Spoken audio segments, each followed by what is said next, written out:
What's up, guys? Everyone doing today? Imagine a world where I'm actually on time to a Saturday stream. I think this is the first time that that's happened in way too long, I think is the term. But we're here. We did it. We made it.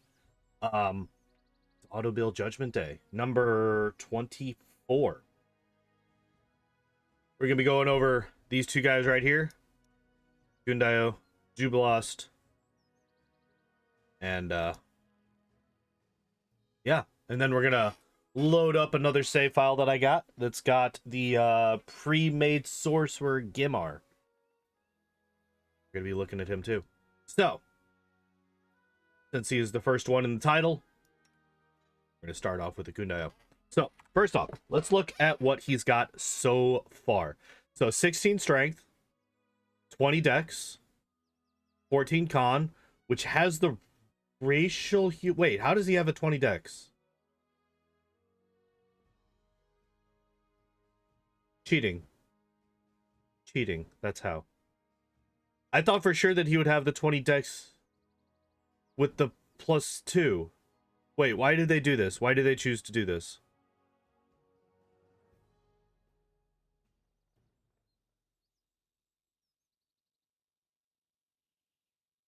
Ten intelligence, 13 wisdom, 10 charisma.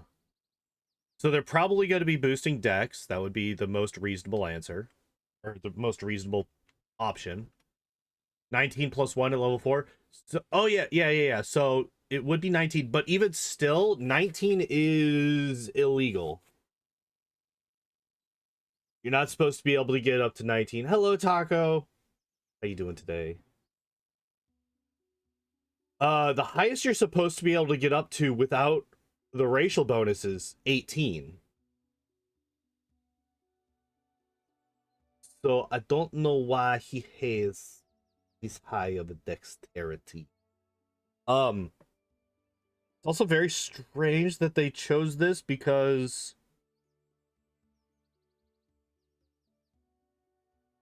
they like, what is this point by? Because having it be a 19 natural dex without the boost actually adds a lot of extra points to his point by for no reason. What is it? Can you get like, is there such a thing? Pathfinder point by calculator.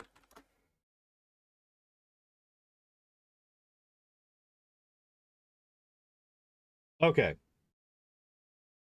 So we are a human. We got 2 racial mod on con. We start with 12 con. We have a 19 dex. It doesn't even allow 19 on this. On this calculator, it only goes up to 18. So we'll just go up to 18. And then we have 16 strength and 13 wisdom. So that's a 32 point by the way. That is a 32 point buy, and that's with an 18 dex, not a 19, which I think would be another 5. So that's a 37 point buy. For comparison, our main character is a 25. Now, if we bring this down to 17, and then we add the 2 racial mod to the dex, we get rid of the racial mod for the con, we bring the con up to 14, that is a 31 point buy, which is still really high. Now, if we drop this charisma down to 7, that's 27. So if we were to 37 point buy plus a strong pet, yeah, exactly. Like, there's a reason that this man here was one of the last people to go from the speed run. I kept Ekundayo in my party until the end. It was Ekundayo, Ragangar, and Octavia were in the party for the speed run for the any percent until the solo route was discovered. And it was those 3. Partly because Ekundayo shows you where Ekundayo shows you where the fortress is, the troll fortress. Hey, kid, I need you to chill. But yeah, he's really strong. He's got a really, really strong build. Let's take a look. So we're putting points into athletics, which makes sense with his 16 strength. Lore nature, which makes sense as he's a ranger, although he was a carpenter before he became a ranger. So I'm not entirely sure how much that would make sense lore-wise. Like, if they're actually going for RP reasons, but for the basis of the character and the class, it makes sense, right? What are you doing? Come here. Either come here or get down.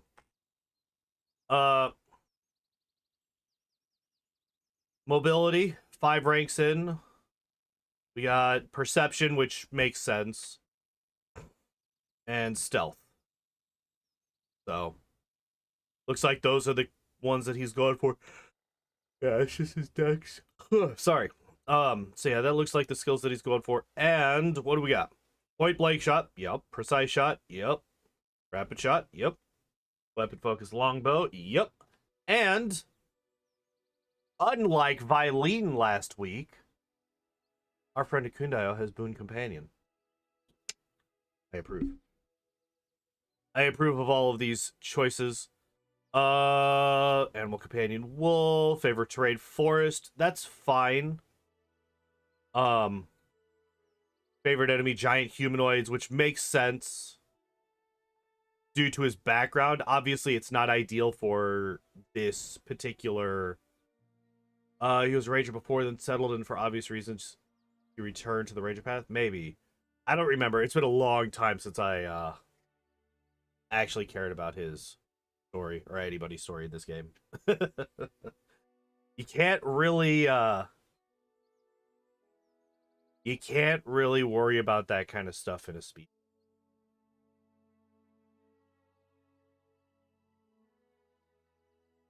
Getting done. Bye, kitten. We have lost the cat, but that's fine. So yeah, we got Magical Beast, which is another good, like, these are both good choices, right? Like, favorite enemy, giant humanoids, that's gonna help a lot against the trolls. I think.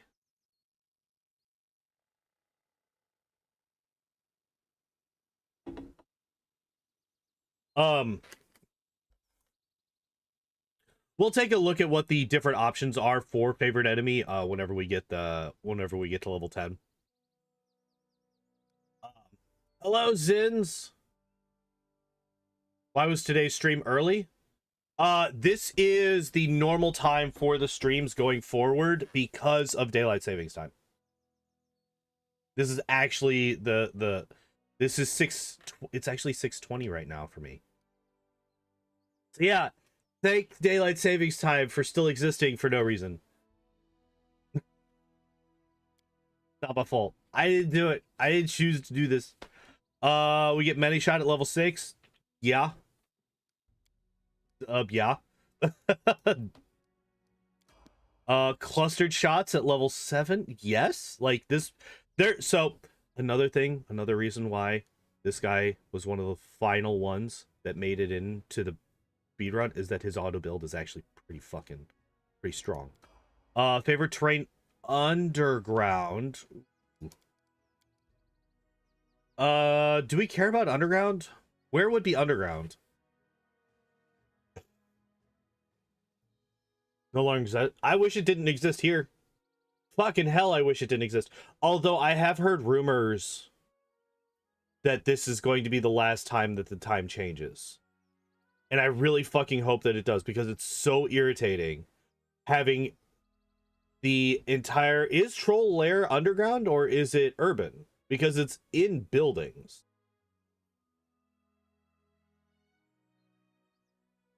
I went through and I checked all of the terrains of the major areas in Wrath of the Righteous. I don't know if I ever did that. I don't think I ever did that for Kingmaker, though. Womb of Lamage 2 makes sense. I don't know. As long as he gets first world. Armogs 2 I could see either being urban or underground. Could be Mordecai's Lair, but that is coded incorrectly. What's Mordecai's Lair coded as? Endurance, but that's just not a choice. That's just a thing. All right. Deadly Aim, Evasion. Jesus fucking Christ, yeah. This build's really good, guys. Enemy Undead. All right, let's take a look at this. All right. Is monstrous humanoid is a different... It's labeled as forest. Interesting. So still no Fae, and he is continuing to boost up giant humanoids. The map doesn't tell you its type in this game. That was only implemented in Wrath. Ugh. So how do you determine what typing each map is? You just not know for sure, you just guess?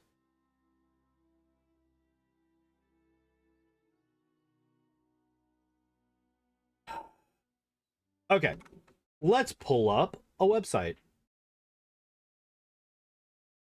Favorite terrain. You just check to see if you have the bonuses of favorite terrain. What is favorite terrain's bonuses? On initiative, lore, nature, perception, and stealth checks when he's in this terrain. Okay. So if we look at his skills right now, if we look at his total for his skills, Lore Nature. So he currently has the favorite terrain for his bonus. Interesting. And it'll tell, okay. So if you have 2 rangers in your party, that's enough to have all of the different terrain types. So you could check every map and you can be 100% sure what every map. Okay, that's actually interesting. That might be something that I do at some point. I mean, it doesn't really matter. I guess it doesn't really matter that much. I don't use favorite terrain in any of the builds or anything. Okay, anyway. Oh, that's what I was doing. Pathfinder favored enemy types. Okay, favorite enemy.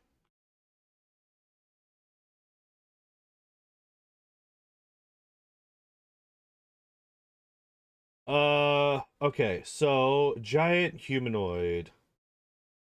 Giant ogre, ogre magi, troll. So trolls are giant. Not monstrous. So wait, what's monstrous humanoid? Gargoyle, hag, Medusa, Minotaur, Saha.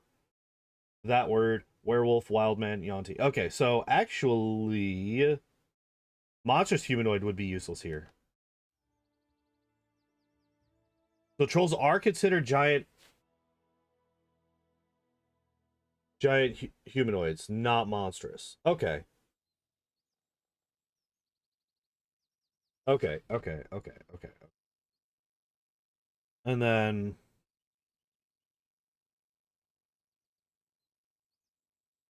at level 10, are you... Luckily, they count as humanoids. I mean, the giant humanoid is still humanoid, so that would make sense. So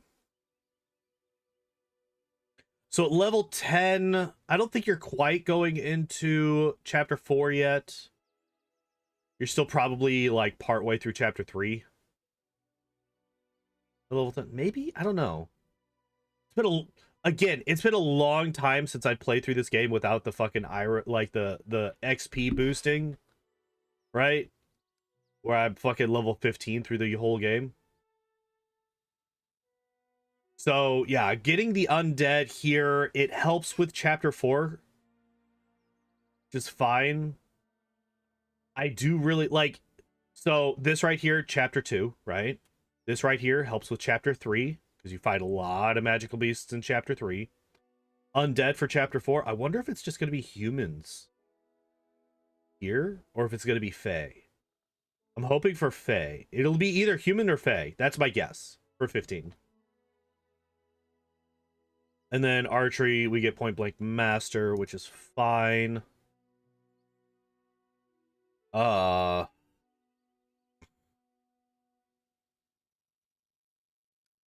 Actually, do I like this? Not really. Because again, is there any reason not to pick Demon Slayer Ranger in Wrath of the Righteous? Not if you're level 11 to 13, depending on if you do any extra side content or the DLC maps or okay. Any reason to not pick Demon Slayer Ranger in Wrath of the Righteous? It's been a long time since I've looked at the different archetypes. So I don't know what exactly you give up to gain the bonuses versus demons, but I would assume no. If you're going to be a ranger, Demon Slayer is probably the mechanically strongest option in Wrath of the Righteous.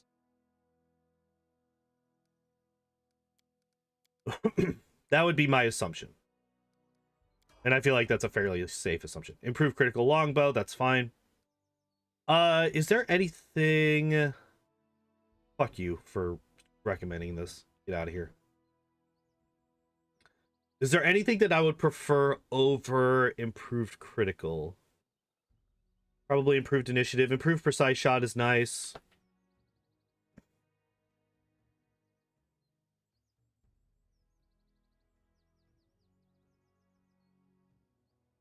Flank is useless for him. Persuasive is useless for him. Yeah, not really. Yeah, improved critical's fine. Okay, yeah. Like, improved initiative is always good on literally everybody. But I don't think that you need it, right? Move action uses stealth to okay. And why is this twice? Why is this twice? Group precise shot is at its most useful during chapter 3. Yeah, that's why I was like, yeah, that's kind of why I backed off a little bit on that. Because I started thinking, I'm like, is there any actual like displacement, or not displacement, but blur effects after the Womb of Lamage 2, basically? Not really. Not that I can think of off the top of my head. I'm sure there are, but they're off the beaten path. Definitely not part of the speed run. There's nobody else that has blur effects in the speed run after chapter 3, really. Favorite terrain, urban. Okay, that's fine. That helps out a lot in chapter 5, or I'm sorry, chapter 6. Right. What is it, Little Town? I'm assuming that would be urban.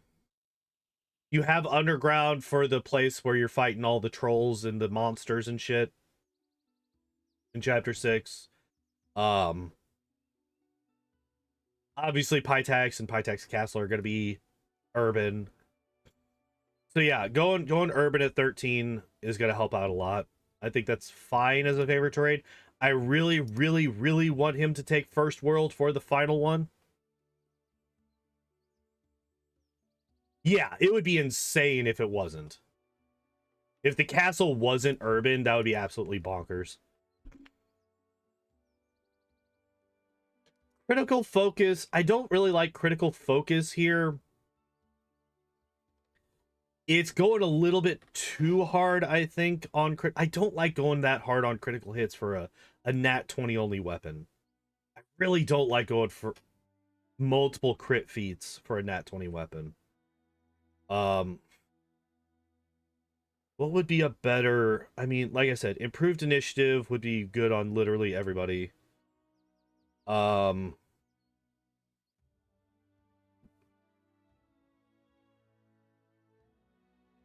go a skill focus on one of his skills. I'm actually kind of surprised. Well, I mean, his wisdom is kind of trash. Which is kind of funny, right? Because he only has a 13 wisdom, which means he can't actually, without some kind of boost. By the way, we are boosting up decks. Without some kind of boost, you can't actually cast his level 4 spells. That's funny. I never noticed that.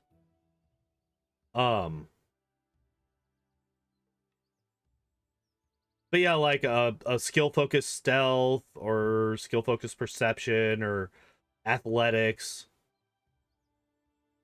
Like all of those, you could go for those. I mean, they're not going to in these because they never go for anything beyond combat skills or feats in these auto builds. I don't think we've ever seen. Well, usually just give him a point in wisdom. I mean, you could just toss a hat on him and he's fine, right?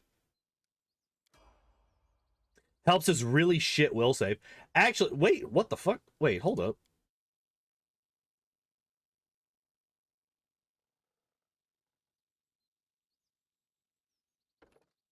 Damn it, I can't even check it.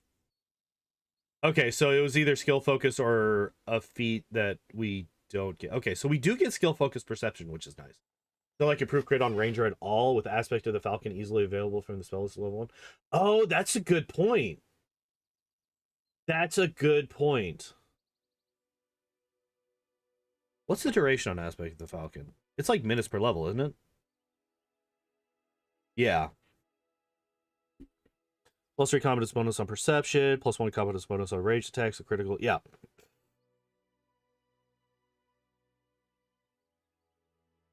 Yeah, that's a good point. That's a really good point. I didn't think about that.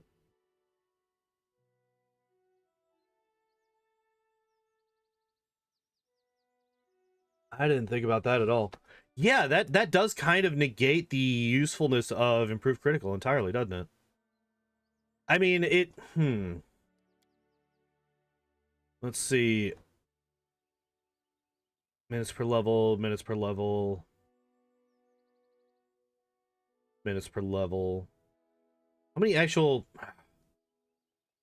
Okay, once we get done with this, I want to see how many actual spell slots he has at level 1. Because I can't imagine it's that many. So maybe just opening up that spell slot might be useful. I don't know. Well, like, what would we want? Acid Maw for sure, right? It's just free damage. Um, Hurricane Bow is also just free damage. Needed for the mythical one, I guess. Yeah, yeah, but like, that's doesn't matter for this particular character though. Magic Fang isn't all natural weapons are arted +1. Okay, so this is just magic weapon, but it's for natural attack. Yeah. So there's a greater natural, yeah, greater Magic Fang. Okay, so we wouldn't want to be casting this anymore. So Acid Maw, Hurricane Bow. There's not really another majorly important buff spell for him. Just prepared instant enemies. Yeah, I get. Yeah, that's actually a really fucking good point. Yeah, that kind of kills improved critical. Because you don't need, if you're going to go down the crit feat thing. Meta Magic Extend is not a bad choice for him. IMO, you could double up on your instant enemy spell, and you don't really need level 2 spells, so you could just level 1s. What are his level 2 spells? I don't remember anything at all about it. I don't know. You got Cat's Grace. Sense Vitals is always fun. Hell's Wisdom, Effortless Armor. There's actually a couple here that are good. +2 enhancement bonus and a +2 enhancement bonus on CMB. You also gain the ability from Bull Rush combat maneuver. I wish you could cast your personal spells on your pets. I wish he could cast this on his wolf. That would make this so much better. Right, because it would boost up the wolf's trip ability. Someone else could use Cacturate. Yeah, you could. Effortless Armor is definitely important for him. And Sense Vitals is super nice. Get you that extra damage in.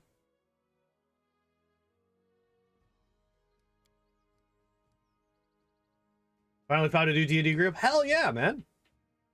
Congrats. I've been trying. Hey, we got favorite enemy Fae. Let's go. Armors don't slow him down. But it also here let's go back. Effortless Armor, it's less about slowing him down and more about the armor check penalty. Best armor for him is a leather armor. You're talking about the artisan, right? The masterwork, their masterpiece armor.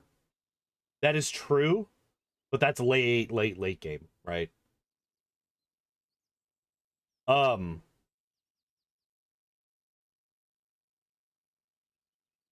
yeah, I think it's the armor check penalty thing that I like about effortless armor. And like obviously you could swap it out once you uh don't need it anymore. But I think effortless armor for a good chunk of the game would be useful. Back to D&D from Pathfinder. It's just too difficult to find a Pathfinder group. That sucks. That is unfortunate. I think yesterday was lurking the Lickitung wrong. Glad you enjoyed the meme poke. Yeah, Lickitung was really good. I was shocked at how well that little butt guy fucking did yesterday. That was crazy. We did get Iron Will. I was actually thinking about that when we were trying to figure out what alternatives we could take instead of like critical focus or anything like that. Leather armor that improves the damage of bows and gives you bonus to attack. Is that in a lich room?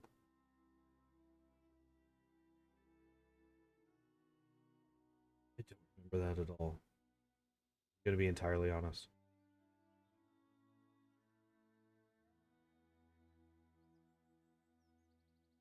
Wait, really? Wait, lies.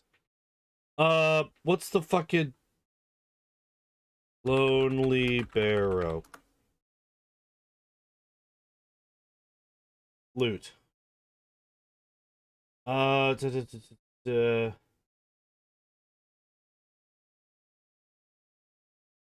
yeah. I'm looking it up real quick.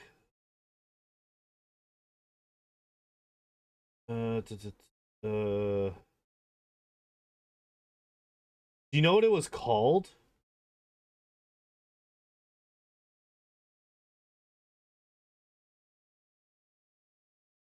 Shepherd's armor, maybe. Light armor, AC 8, arcade spell, +5 studded armor. Grants wear +2 bonus on attack, damage rolls, with short bows and long bows. Oh, okay. And it's untyped too. Max dex is 5, armor check is 0. Okay. Wow. Okay. Yeah. Never mind then. Now, granted, granted, granted, granted. This is also supposed to be an end game armor. Just because we're so used to cheating and getting in there super fucking early does not mean that this is not also supposed to be an end game armor. So my prior points do still stand. We are still boosting up favorite enemy giant humanoids. I kind of wish that he wasn't. For me, it isn't. For people that know the cheese, it's not. This is true. However, for the vast majority of people, Dimension Door, we haven't used Dimension Door to get into that room in a while. We just clip through the wall. That door is made of paper.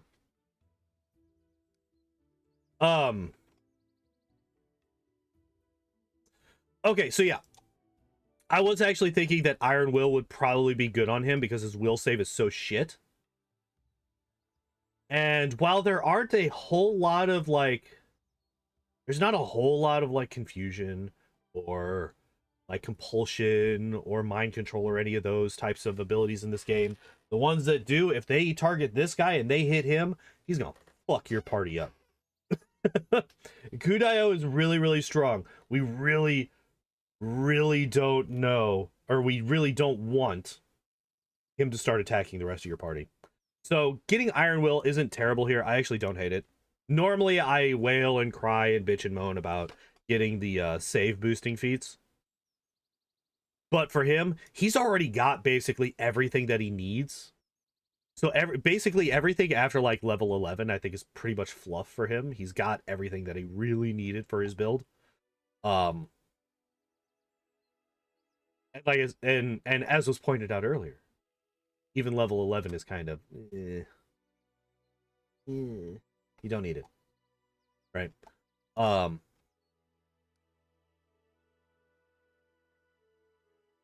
What the hell? Oh, my headphones, my earbuds, my mouse was trying to run over the thing. So strength for something like wisdom feels really weird to me. Is that just me? Like you can barely lift a pebble, but fuck me, do you punch holes in mountains somehow? Fine, don't worry about it. Wait, what are you talking about? What exactly are you? What are you referencing, Zins? Are you talking about like the monk archetype?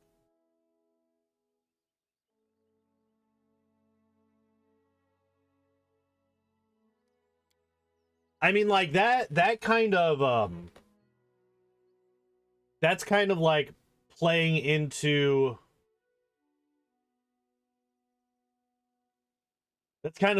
like the ancient wizened old martial arts master kind of thing, right? Where the guy is fucking like kind of dude looks like Master Roshi, right? But he could fuck you up. That kind of archetype. I feel like the wisdom um there's currently right now I'm referencing the oh, I can't remember the one that God, I can't even think of his name. The stupid asshole, the mongrel. Lamb, that guy. he's not even an asshole. He's just irritating. His archetype, where he can use his wisdom instead of his strength for attack and damage rolls with bows, right? But yeah. Anyway, improved evasion. There's no actual choices at level 16.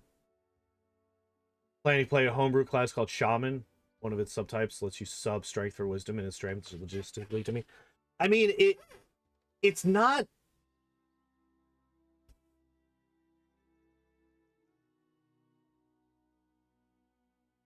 Yeah. It kind of like if you start thinking more along the lines of you're using like basically you're using your wisdom to most efficiently use what small amount of strength that you have to its best possible effect. You know, like pressure points and shit like that. So you're not like fucking punching the shit out of somebody, but where you're hitting the person does a ton of damage. It's like, you know, you don't need to do a whole lot of you don't have to hit too hard to fuck somebody up if you chop them in the throat, right? If you fucking just somebody in the neck, they're gonna fucking be hurting and go down pretty easily, right? So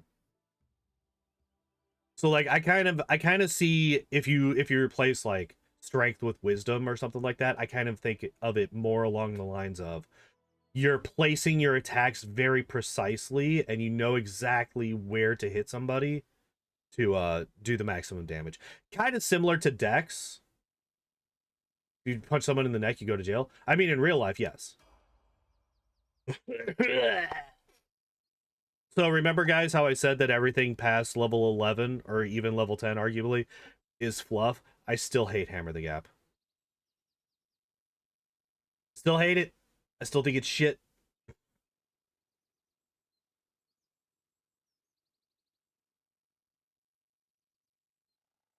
Especially since we still don't have improved initiative. And we are getting to the point now, 17, 18, 19, 20. Like, these are the levels that it's actually legitimately difficult to get to in this game. If you're not clearing out literally everything, if you're just like doing a casual playthrough and you're not worrying about focusing on completing everything out, does Hammer the Gap work with Many Shot as long as everything hits? Many Shot is a double hit.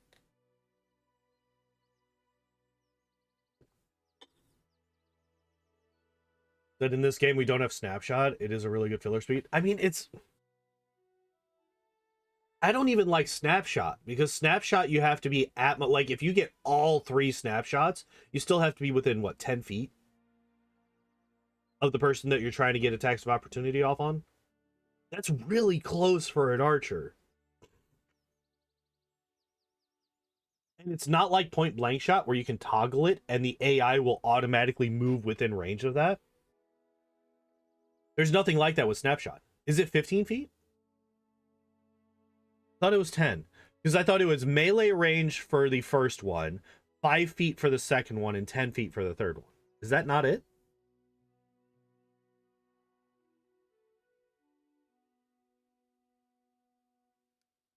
But yeah, what I was saying, 17 to 18, especially 19 and 20. I'm not even sure if 20 is possible if you don't go into the final thing. Where you fight the Lantern King. If you stop at Nyrissa, I don't even know if 20 is possible in this game. The XP is so fucking narrow that I just don't know if it's possible to get to level 20.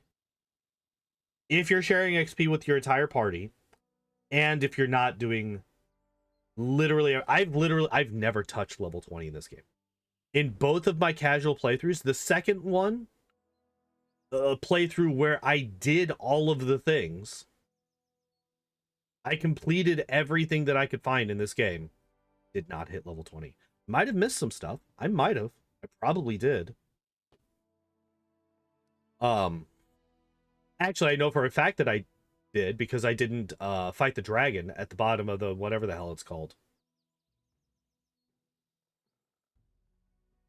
Yeah, yeah, you've mentioned that. I was not aware of that cheese.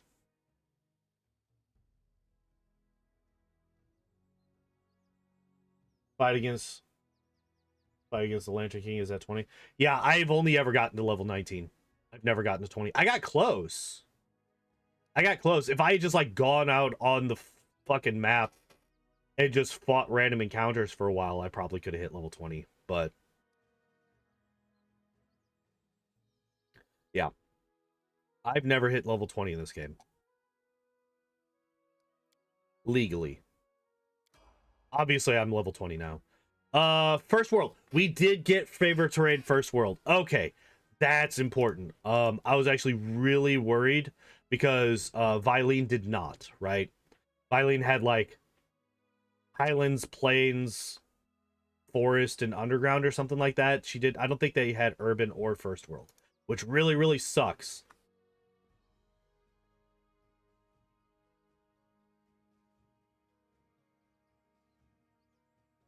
Did I do the secrets of whatever the fuck that word is? I probably. I don't know. It's been like 2 years, and both of those runs are lost to eternity at this point. I don't even have the save files anymore, apparently. I lost them somehow. Which is why I'm having to go back through and recruit everybody, because I don't have any save files that actually have a full party. All of my save files are for speedruns. Improve quarry and toughness. We finally got toughness for those of you that are fans of that particular nonsense. We got toughness instead of improved initiative.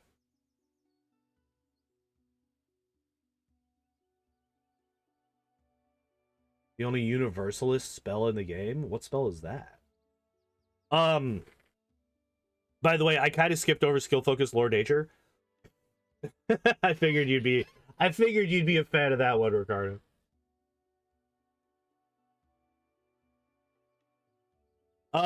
Skill focus lore nature. If we take a look at this, I mean, lore nature is a good spell to have, or a skill to have. He is going to be damn well. He's like fucking. I keep saying he's going to be good at it because I keep thinking that his wisdom's going to be higher than a plus fucking 1. It's not actually that good. Like, it just barely beats out stealth, and he doesn't have skill focused stealth. It's kind of hilarious. I do kind of wish that he had gotten skill focused stealth or athletics. That way he could take better, like, he could make better use of these skills. But then again, now that I know that every type of invisibility stacks its stealth bonus, having a high stealth isn't exactly necessary anymore. Jaethal is the best perception bot. She is, yeah. Yeah. Any Inquisitor is going to beat out any other class in fucking perception.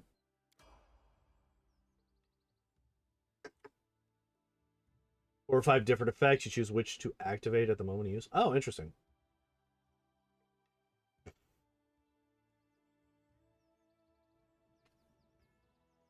Favorite enemy outsiders. Interesting. Why? Oh, we did boost Faye. We did boost Faye here. I'm quite surprised. In a good way. I'm very happy that we boosted Faye here. But why outsiders?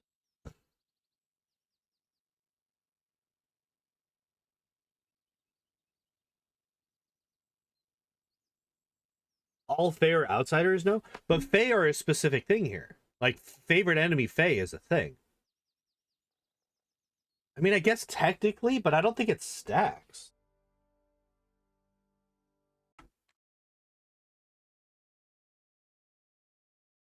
Oh, it's the go-to favorite terrain. I know the ones to choose.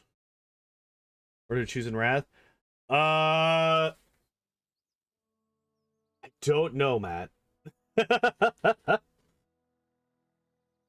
I know that first world is really important because that's the final area. Um, Now here's a question, Ricardo. Is it better to have a favored terrain that is a plentiful area, but it's usually just used in random encounters, not like main story areas? Or is it better to make sure that all of your favorite terrains um account for the different major areas for like story bosses that you deal with?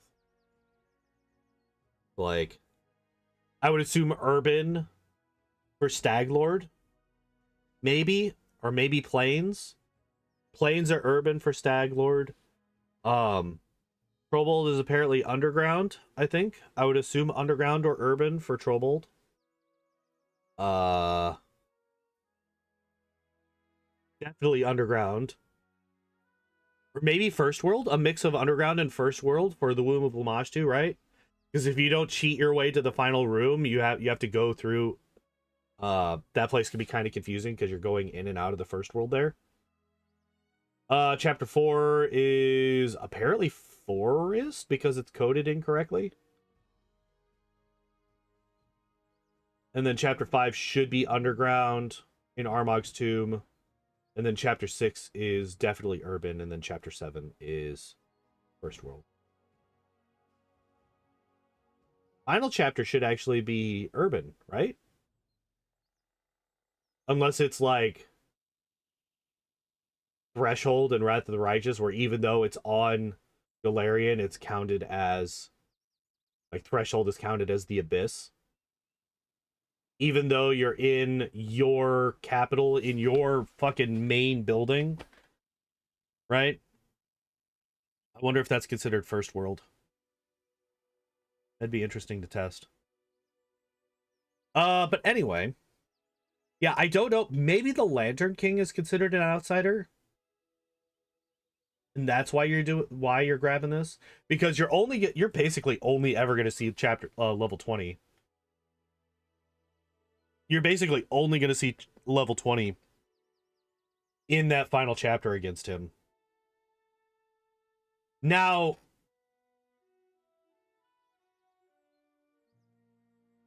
here's a question.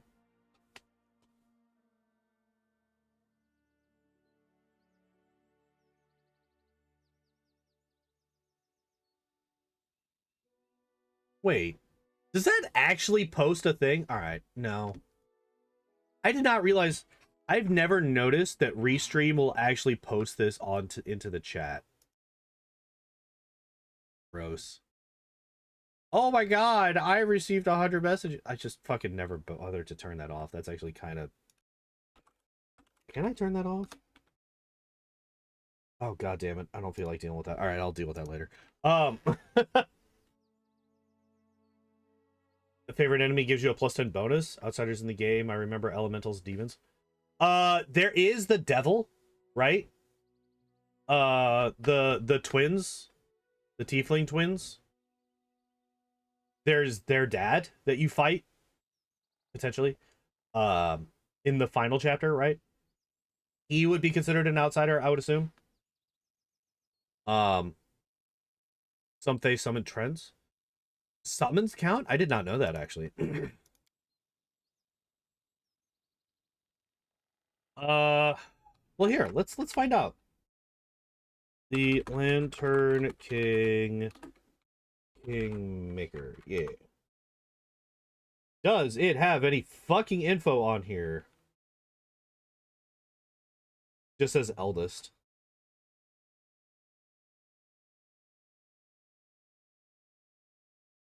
Level 20 monk?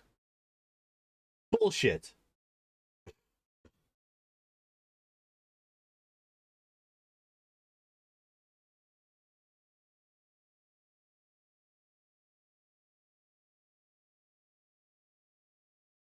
Oh, that's for the different splits. Okay, yeah. That's right, because he splits up into a bunch of different things.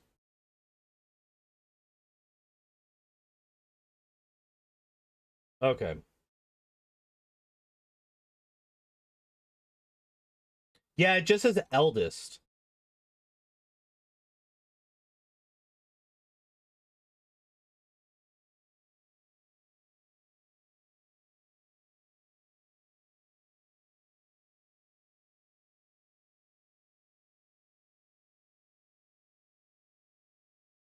Uh, okay. So I guess he's just his own thing, maybe? And there's not really a there's not really like a favorite enemy for him. Unless, is there a favorite enemy eldest? That would actually be kind of that'd be kind of funny. It just spoils that you fight one of the eldest. Yo, Igor. What's up? How you doing? All right. But that is Ekundayo. A fairly solid build. Oh yeah. That's something we wanted to check. How many level 1 spells? So he's got 5. How's Ikud doing? Ikud is a very strong character. Shocking, I know.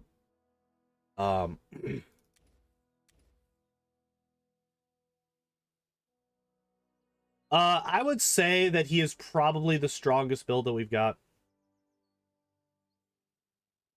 Most likely. Probably the strongest build. But it's not that difficult, honestly.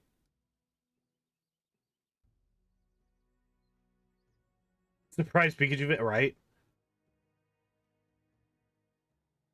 There's a couple of things that I would replace. Like, I would probably get rid of... I would definitely get rid of Critical Focus. With a 37 point buy, yeah. We actually did the math for that. We actually did the math for that earlier. I was like, what the fuck is his actual point buy? Either him or Octavia. I would say it's probably him. I think that he is the strongest. Octavia isn't bad. Well, Octavia fucking goes off the rails with this augment summoning and superior summoning shit. Like, she could definitely have done something different than these. These are basically useless.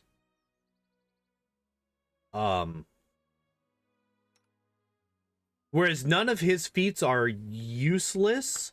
Improve critical. Oh, it was to Aru's 41. Jesus. Improve critical is kind of because of aspect of the Falcon, right?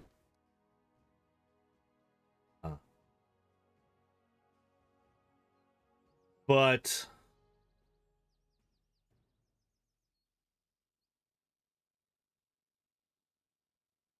one or two might go with the 27.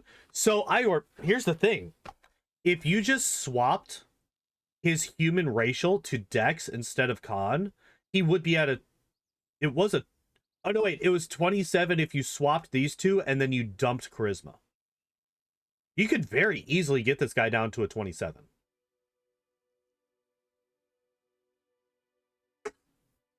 One of my drinks is empty. Um like his point by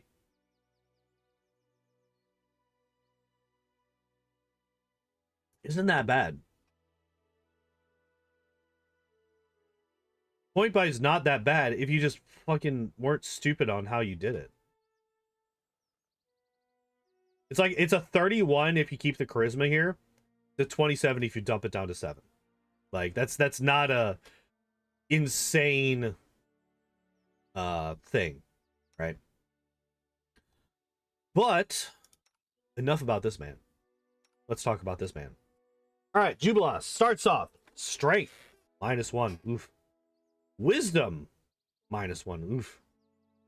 Dex of 14. Con of 12. Only a 10 because of the bonus. These are the Aru you can get away with it because she's a demon. This dude is just a human. Yeah. Intelligence 19. Charisma 12 because he's a gnome. Is wisdom? No, strength gets. Yeah, strength takes the hit. Okay. Here, let's actually. No, history closed. Where is the thing? Oh, Damn it. Survive being ragdolled by a troll? No, not favorite enemy type. No, that's not what I wanted. Pathfinder point by calculator. That's what I wanted to do. Alright, let's take a look at this guy. Alright, so he is a gnome. Strength is 8. Dex is 14. Con is 12. Intelligence is 19. So he cheats too.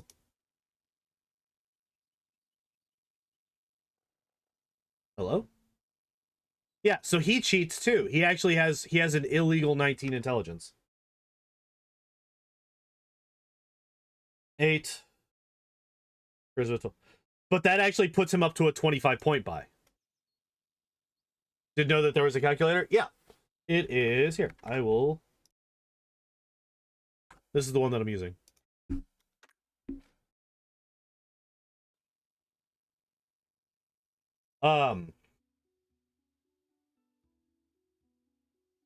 Yeah, he's using he has an illegal intelligence mod. Or point buy. So, but with that 19, he has an 18 base.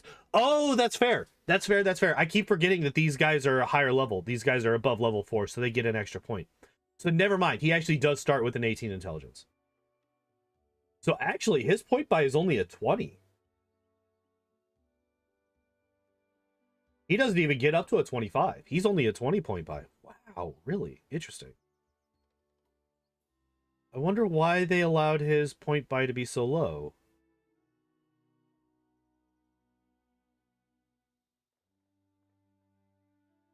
Like a merc? Yeah. Yeah, he's got a 20 like a mercenary does. Interesting. Maybe he's not quite as great as he fucking talks about himself as being. Maybe he is actually a shit. But if we take a look at his build so far, we got point blank shot. We got throw anything. Makes sense for an alchemist. We got precise shot. We got ability focus bombs. All of these are very good for alchemists. Now here's a fun thing. I don't know shit all about alchemists. Not really. Not really. Don't know shit all about alchemists. He's an alchemist. He doesn't need anything besides Dex and Int. Imagine being an alchemist when Grenadier exists. Imagine being an alchemist when Vivisectionist exists. I like me my sneak attack. Alright, so let's take a look. Instead of doing what I was doing with Ekundayo and looking at each of the different skills and be like, okay, he's got this. Let's just take a look at his actual skills page. Alright, so 6 in trickery, 6 in stealth, 6 in knowledge world, perception, and UMD. Interesting. Knowledge world makes absolute sense. Perception makes sense. I'm trying to think of him, like, we're looking at this both from a power gamey standpoint and also, I'm trying to look at this. Trying to look at this through both a power gamey standpoint and also a roleplay standpoint. So roleplay standpoint, obviously knowledge world and perception makes sense, right? UMD, maybe. I don't think they can be used with deadly aim. No, I believe deadly aim specifies bows.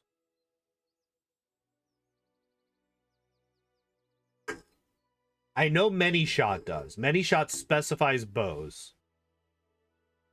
Or crossbows. So, like, you can't do many shot with, like, throwing axes or something. I don't actually know why trickery is one of his skills from an RP standpoint. I feel like knowledge arcana should be one of his, right? If he's got UMD, When one of his quest line rewards is +10 to Knowledge Arcana. Is it really? That's funny. I wonder if Knowledge Arcana becomes one of his once he gets to 20. Physical Kinetic Blast, range natural attacks, and other thrown over. Oh, does it? Okay.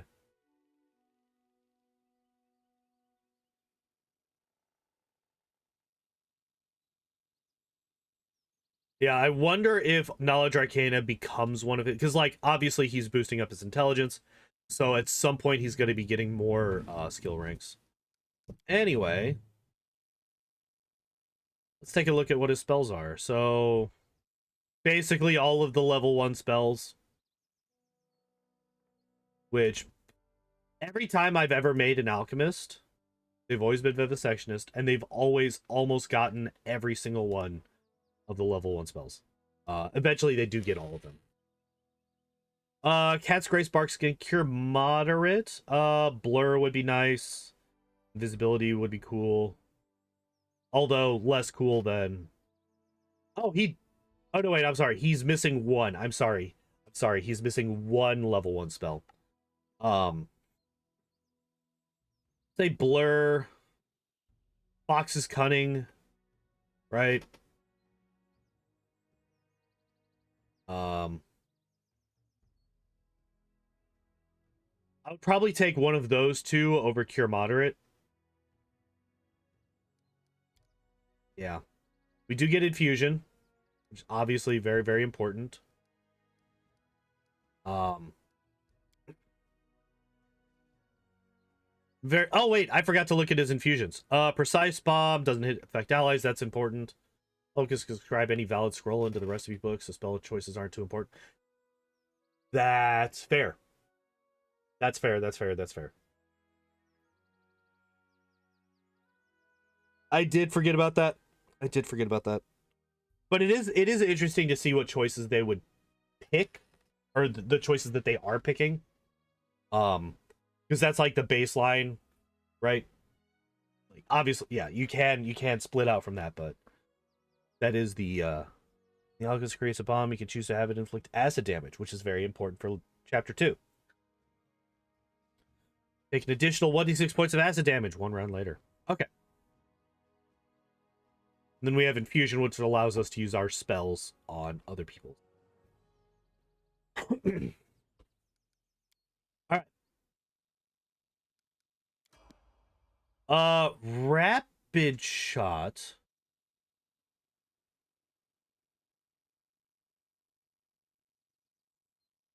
Making a full attack with a ranged weapon. Can you throw multiple bombs in one turn? If you copy a spell before it chooses it? Who was it that was picking? It was Ragangar. Ragangar was picking spells with fast bombs, yes. Okay. Ragangar would pick spells that he got from his bloodline. Or from other sources. So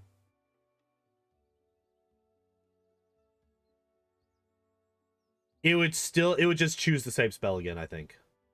And you just lose out. Heroism is a very good spell. I approve of that one.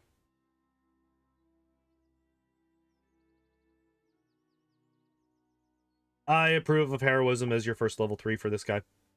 100%. We are level 7, so I'm curious what happens at level 8. Curious what happens, what they do with the extra skill points. Alright, level 8. We get fast bombs. Enough bombs to throw more than one in a single round. The Octopus Prepared throw additional bombs as a full round action if his base attack bonus is high enough to grant additional attack. Okay, cool. And we get Displacement, which is another very, very important spell. Alright. We do start putting them into Knowledge Arcana and Mobility because reasons. Why? Just because he's got a decent dex? Fucking weird. Use my designated haste spot. That's fair.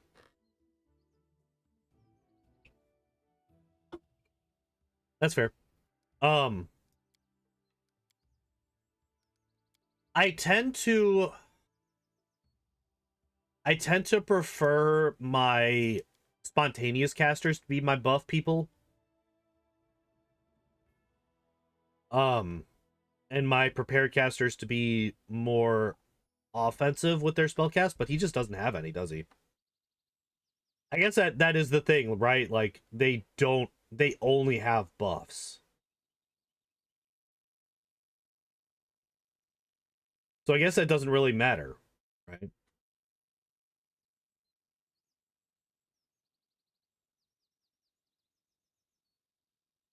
Cast fusions with multiple targets. Yeah.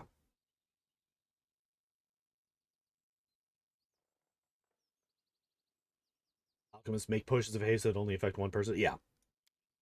Alright, so yeah, displacement and fast bombs. That's fine. Both of those are fine. Weapon focus bomb also makes perfect sense.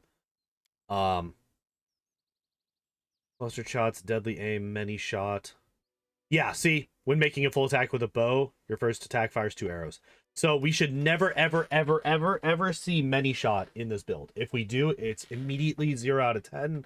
Uninstall the game, throw the disc in the trash, right? If we see many shot, the game is ruined forever. But deadly aim. Yeah, this does not specify bow, so this should work with bombs. But I feel like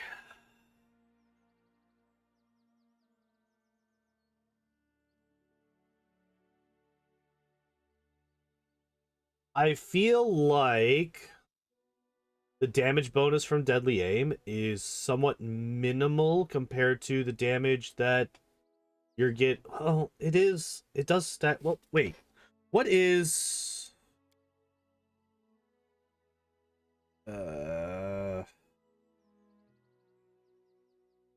But not with the splash. That's what you. Oh, okay, gotcha. Okay, I get you.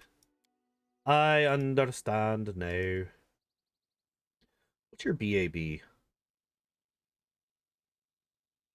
This is melee attack bonus. What the hell?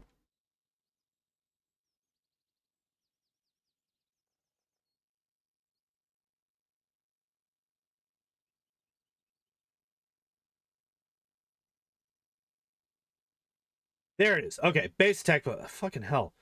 There's like no just flat out base attack bonus on this sheet. Oh no, wait, it's over here. It's over here. Okay.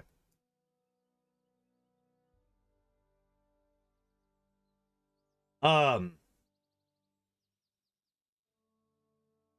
So he's 6, level 9. So that's a 2/3. Really?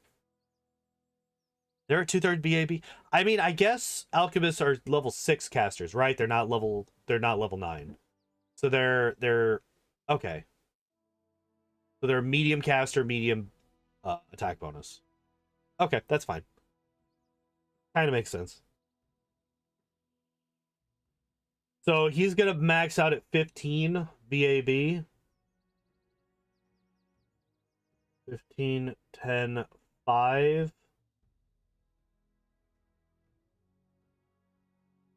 So he's gonna max out at 3 attacks plus rapid shot, which gives him a 4th.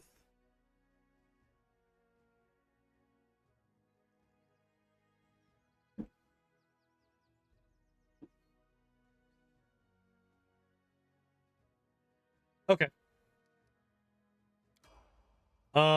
Force bomb. On a direct hit, an alchemist bomb inflicts 1d4 points of force damage plus additional damage equal to the alchemist. Int mod. He can use transform. Can he throw bombs when he's transformed?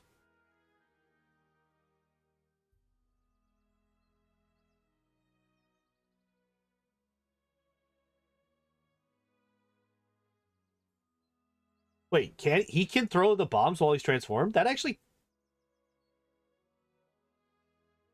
that I feel like that kind of is broken. I feel like that's kind of broken. I don't know. Because, like, bombs are supposed to be something that he's making and then throwing. Right? That's the whole reason why, until you get fast bombs, you can only throw 1 per round. because he's making the bomb and then throwing it. Which also doesn't make sense because it's going to take a hell of a lot more than 6 seconds to make a bomb. But anyway, trip almost anything with how many attempts he gets with fast bombs. Yeah, I keep trying to read it and then I get distracted. Because like I said, I don't really know that much about alchemists outside of Vivisectionist. So especially the stuff with bombs, I don't know that much about. So I'm kind of learning as we go through this. I also didn't use Jubilost in either of my casual playthroughs. I just never used them. Damage of an alchemist force bomb increases by 1d4 points at every odd numbered alchemist level. Yeah. It's not multiplied on a critical hitter by using feats such as what? Really? So I also don't want to see improved critical then, right? If the damage of the bombs doesn't get... Wait. That's fucking shit. Alright, anyway, splash damage from an alchemist bomb is always equal to the bomb's minimum damage. Deal 2d4 plus 4. Splash damage would be 6 points. Okay. The splash damage can attack with reflex save for half damage. DC creatures that take a direct hit from a force bomb are knocked prone unless they... Okay, there it is.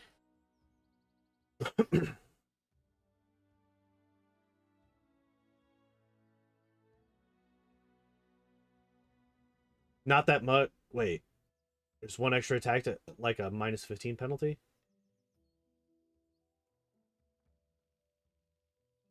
Bombs crit with 20. Yeah. I'm just thinking.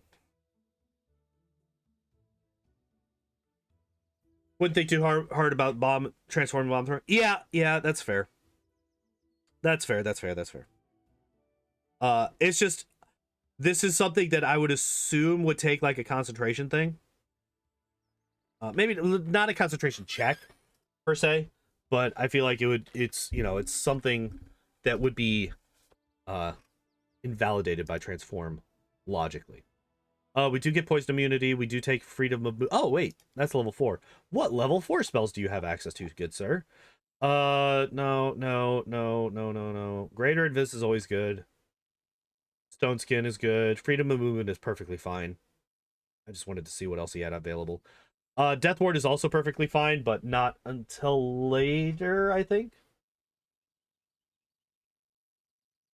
I think the best one is Greater Invis here. Greater Invis is just so good. Especially if you... wait, does he have... He does not. He does not have Sense Vitals. Never mind. I was going to say, if he has Sense Vitals plus Greater Invis, that's just free sneak attack damage.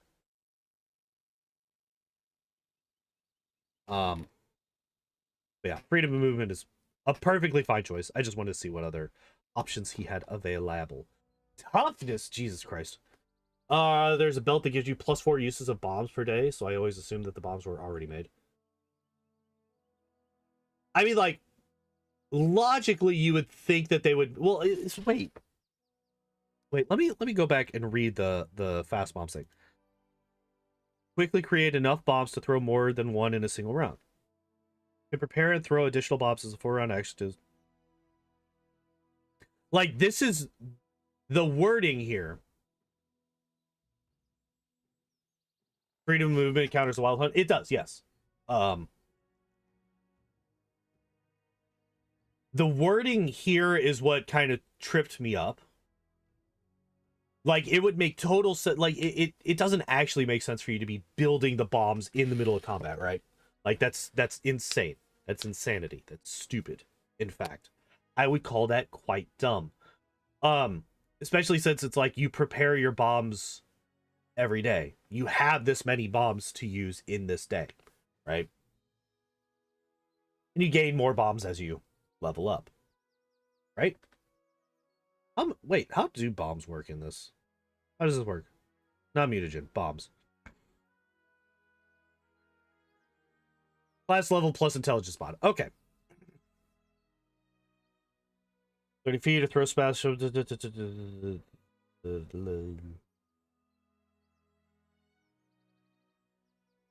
Bombs minimum damage, caught the splash damage, reflex save for half. Save is equal to 10 plus half the alchemist level plus the alchemist in mod. Okay. Bombs is bardic. Yeah, that makes sense. I kind of figured it was something similar, but I wanted to just double check before I started talking about it. Because, like, that also makes sense, right? The higher level you are, the better you are at the thing, the more things you can create in the same amount of time.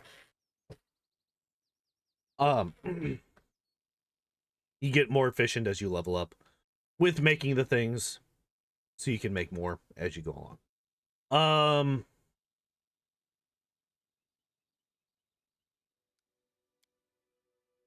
Oh, it gives +4 bombs per day. It is an artisan item from Bakken. That makes sense. He is an alchemist as well.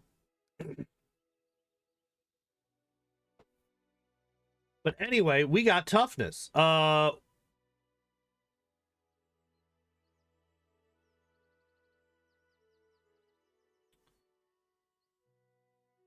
guess since you're mainly wait. Yeah, it does make sense. So like I guess the like RP thing on this is like it's not that you're building the bomb per round, it's like you're like for the Molotov example, you're like lighting the fuse and then chucking it, right? Um so I think clustered shots is actually I'm just gonna go through these right here. Many shot, as I've already said, if we see this, it's a trash build. Clustered shots I think is also really bad here because all of the bombs are going to be elemental damage, right? It's either going to be force, acid, or fire. None of those deal with DR, so clustered shots are actually useless. I've just got something like infinite weaker bombs, either stuck at 1d6 or half the number of dice of normal bombs. Explosion ring, which is supposed to give +12 bomb damage. Deadly. Oh, it's bugged? That sucks. That sucks. Deadly aim, I think is probably the best out of these like recommended four. Because improved crit. Oh, so wait, if we look at the bomb, we look at bombs. Uh,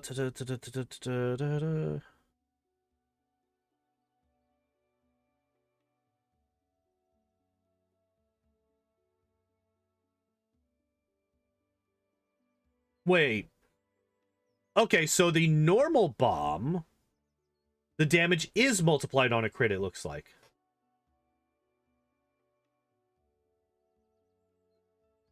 Because it doesn't say any, so like the force bomb specifies that the damage is not. Oh wow, this is a very limited version of that description relative to what we saw before. Um, that's actually very interesting that it. Okay. Anyway, um, so force bomb specified that it does not multiply its damage on a crit. Acid bomb, I did not read it. Well, I read it, but I don't remember it saying anything like that. And if we're looking at this, and if this is the full description, which it looks like it is, this does not specify that it does not multiply the damage on a crit. So that would mean that improved critical would work on the normal bomb damage, and I would assume on acid bomb damage.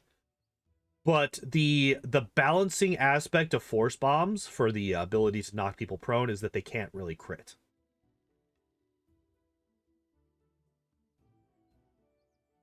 Acid and regular do the double damage. Okay. Also, you said doo-doo. Anyway, so okay, so that makes improved critical quite a bit better. I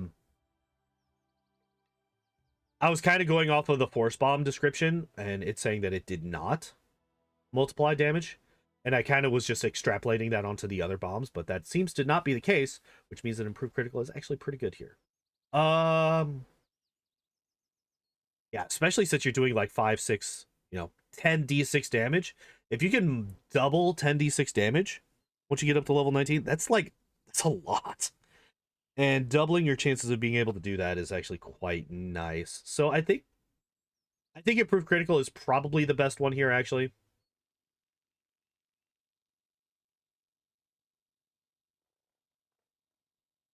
Not for the splash damage. Yeah. That would make sense. The splash damage still does, because it says that it does the minimum, right?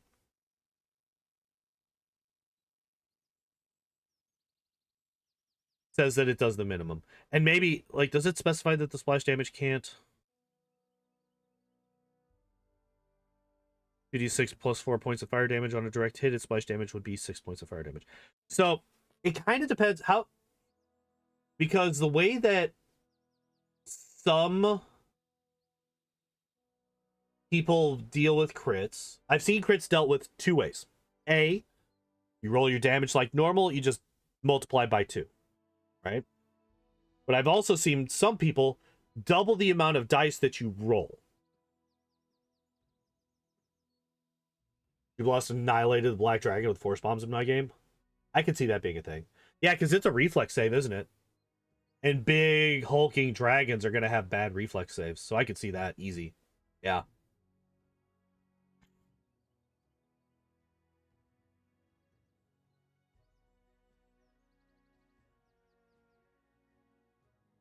All right. Anyway, let's continue on. We've been staring at that screen for a while. We get the greater mutagen. That is very useful. And we get it immediately as soon as we can. Hell yeah. I love seeing stuff like that. As soon as you can get stuff like major boosts to what it is that you're doing. Like if you're already doing this.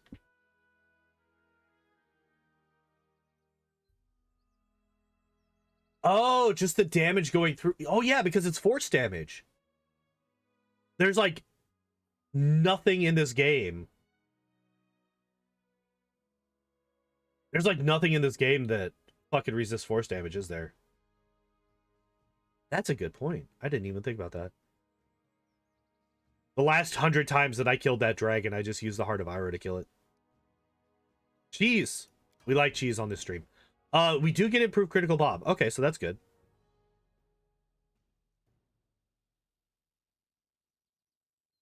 Why did this go up?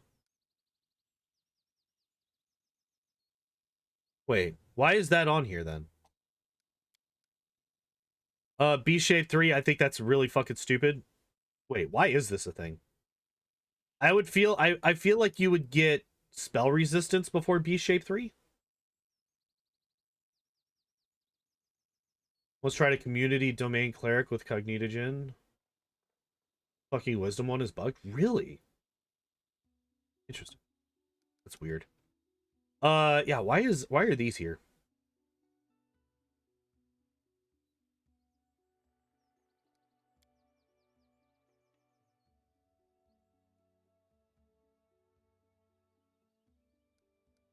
Maybe because it's the last level that they're going to be 10 minutes per level instead of an hour per level.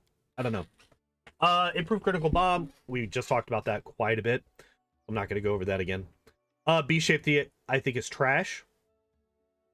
I do not think that this should be a thing. Especially since this is a bear one. Actually lowered your wisdom. Ugh. Which is boosting your strength. And you will then be using your strength to attack. His strength that is currently a currently at a negative modifier because he's a fucking gnome. I kind of hate this. I kind of hate that they did this. This is really fucking stupid. Anyway, improved critical bomb is nice though. And then we get persistent. Okay, so wait. We get persistent mutagen. Yeah. And we get explosive bombs. Splash radius of 10 feet rather than 5. Good. And creatures to take a direct hit from an explosive bomb catch fire. Hell yeah. Okay, wait. Okay, let's actually look at this. On a direct hit, the alchemist bomb 1d6 plus additional damage equal to the alchemist intelligence mod. Oh. Oh, wait. No. Okay, there it is. So this one does not get multiplied on a critical hit or by using his feats such as Vital Strike. Okay. Smilodon is awesome on Akbo. B-Shape 4.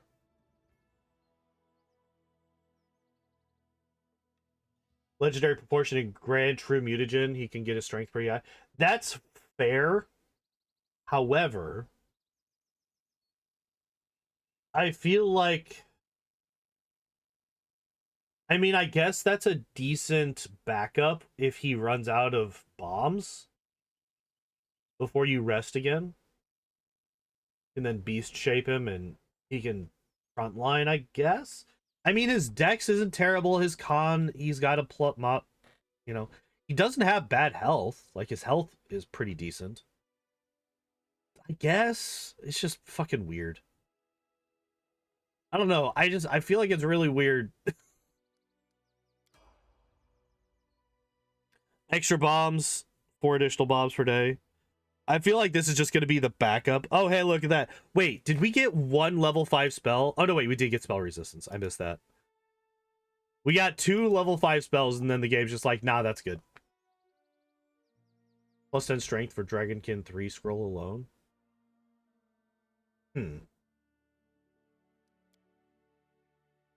Yeah, it keeps doing this. Why? Is it because it keeps... It also says 10 minutes per level, which is a fucking lie. Still don't have deadly aim. I think extra bombs is fine, though. Because you don't really need deadly aim, right? I mean, it is more damage.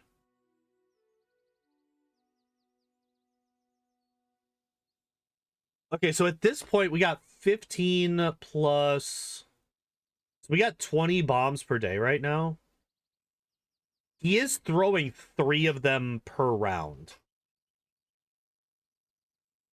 He is throwing 3 bombs per round, so that actually does go pretty quick. So getting those extra bombs, I think, like, that's an extra round plus for bombs. So if we got 15, 20, that's 24. That's 8 full rounds of bombs.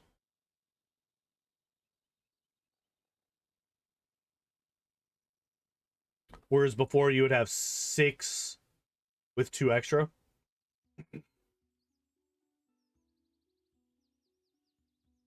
Wait, toggle what out?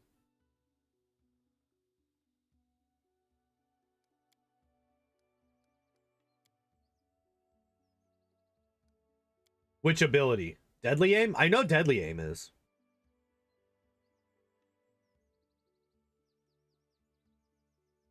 Oh, fast bombs. Oh, is it? Okay, I did not know that.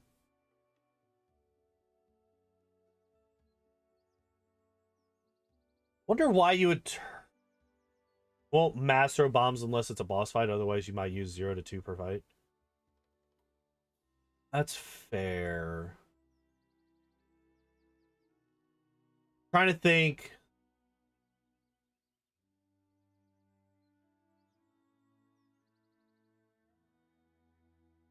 Yeah, you'd be...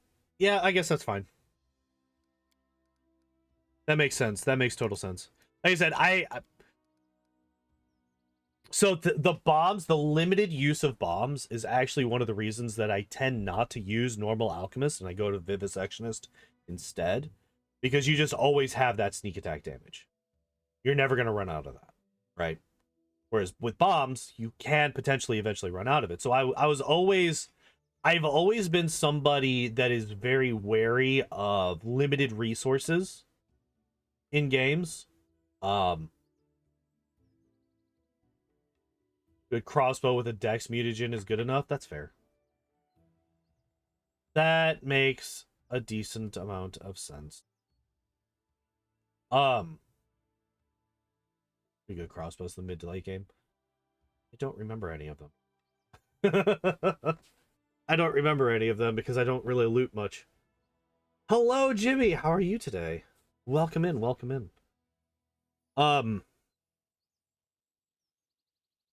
Okay. So yeah, extra bombs. I am fine with this. Look at Bard's performance in my experience. Technically, they can end, but realistically, not really. So, like, basically, you're gonna be pretty much consistently running out of everything else before you run out of bombs, kind of thing. Where you're gonna want to rest before you get to the end of your bomb stash. There's a bot.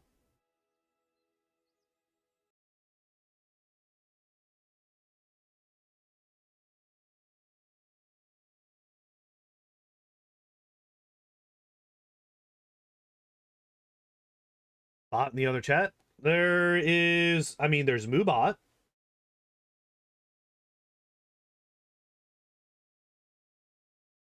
Yeah, that's my bot.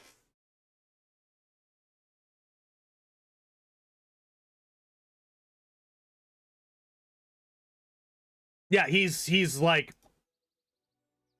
he is a bot, but he's my bot. He's a Goodman. He's advertising my speedruns on my YouTube channel.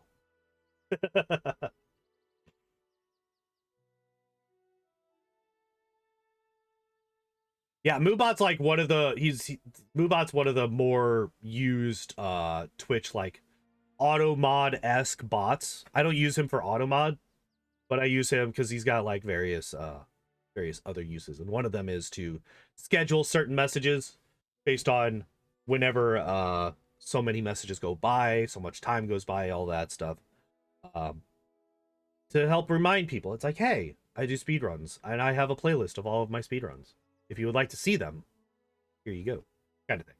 Jubilost generally out of bombs about the same time as I would rest for other resources, but I do toggle with fast bombs as needed.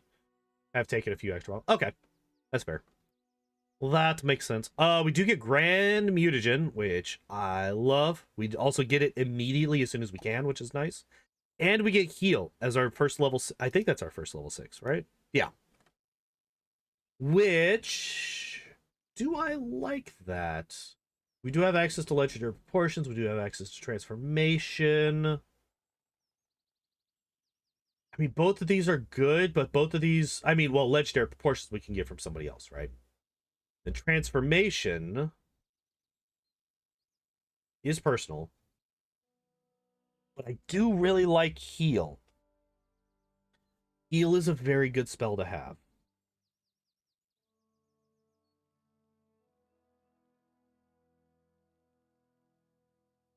I think it's kind of between Heal and Transformation, but I think Heal is perfectly fine. I hope that we get Transformation in Legendary Proportions as we level up further. Really, really hope that we just don't get those. Okay, so immediately Legendary Proportions next. All right, good.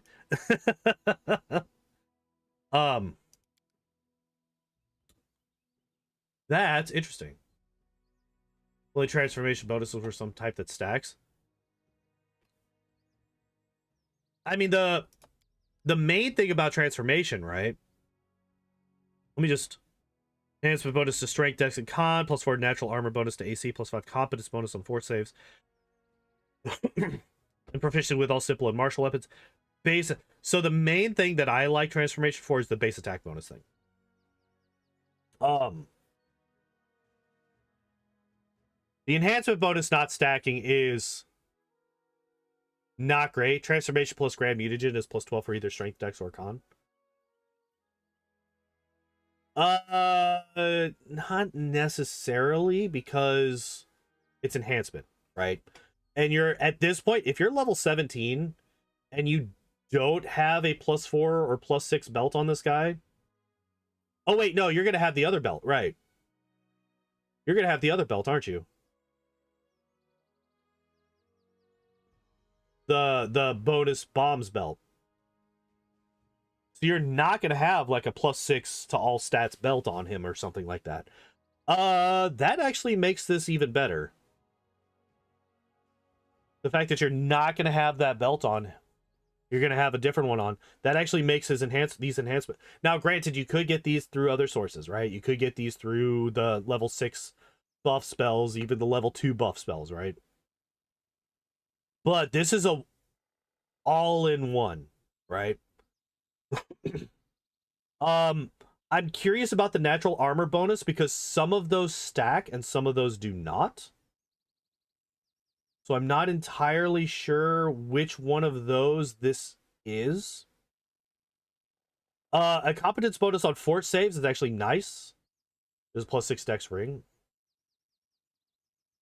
Maybe. I don't know. I also don't know where it is. And you might also not want to put that on this guy. Maybe. I don't know. But if there's a dex +6 dex ring, that is basically all you would need for this guy. But getting a bonus to strength and con is always nice. +8 dex ring, but it is an artist ring. Ah, okay. Um, but yeah, it's not very common to get competence bonus to saves. So getting that +5 is nice. Proficiency with all simple and martial weapons isn't that big of a deal. +6, +4 con, +6 strength, +4 con gloves. Is there? I did not know.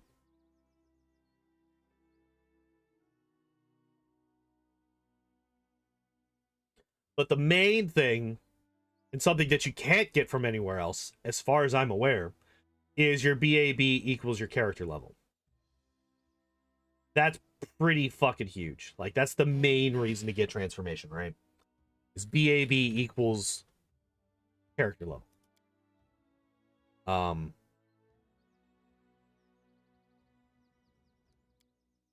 actually, wait, what did we get? Oh, we got another thing of extra bombs. Okay. So I guess they're just like, fuck it, just get extra bombs forever. That is unique to that spell. Yeah. I kind of figured. I was like, I don't think I've ever seen this anywhere else. We do get transformation at level. Interesting. Okay, so we get Curse Bomb. Next. Succeed at a will save or be affected by one of the following curses. -6 to con, -6 to strength and dex, -6 to all mental stats, -4 penalty on attack rolls, saves, ability checks, and skill checks.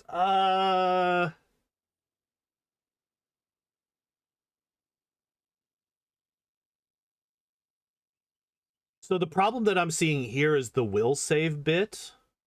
Most of the well, I know Nyrissa's will save is fucking stupendous. It's like a 42 on story difficulty. You're never getting that. Trip is better. Yeah. Because like here at level 18, you're at the House of the Edge of Time, or damn close to it, right?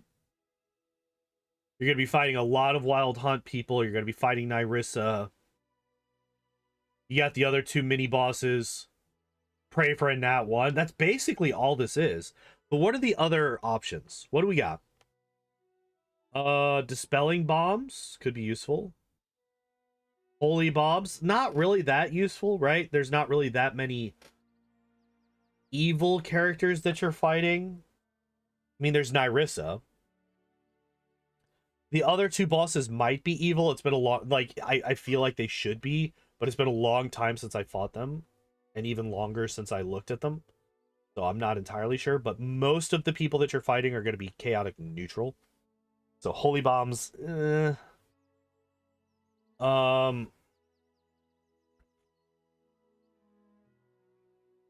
targeted dispel magic spell using the alchemist level as the caster level of the target cannot be used to target a specific spell effect. That's fine.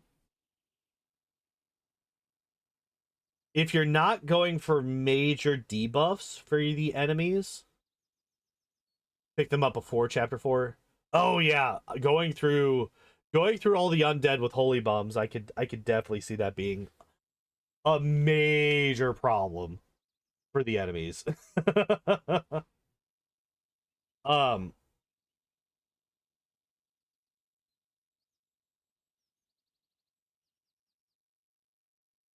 Blinding bombs might be useful at this point. Being able to blind all the enemies. Fae don't have great fort saves. I mean, hell, even Nyrissa's is only a 24.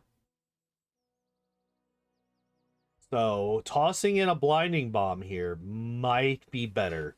I would take that over Cursed, I think. Like, obviously, the Curse Bomb's effects are far more damaging, but you're just not going to get it off most of the time.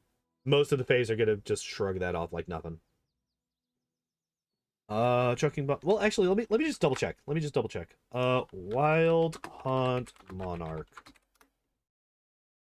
All right. What's your will save, sir? Plus 23. It's the highest of all of them. Ford is 20, Reflex is 22, Will is 23. So Wild Hunt Monarch is going to be the strongest of the Wild Hunt, right? Oh my god. Hiccups.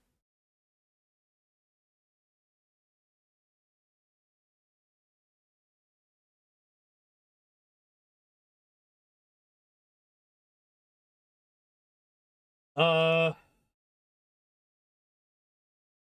trying to figure. I can't remember what the other ones are. What are the other ones? Wild Hunt Archer.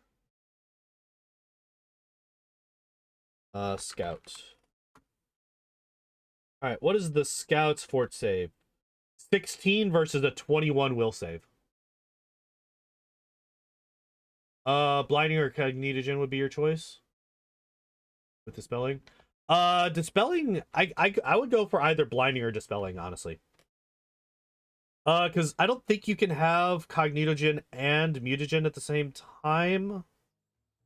Cognitogen would boost your saves versus your bombs. But I don't think I like that. I would say either Blinding or Dispelling. And then so okay, so we got 18 or 16 versus 21 for the Scout. Archer is 12 versus 19.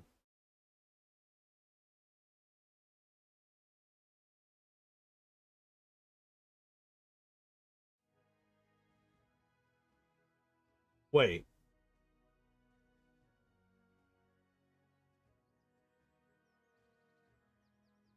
Wait, what do you mean?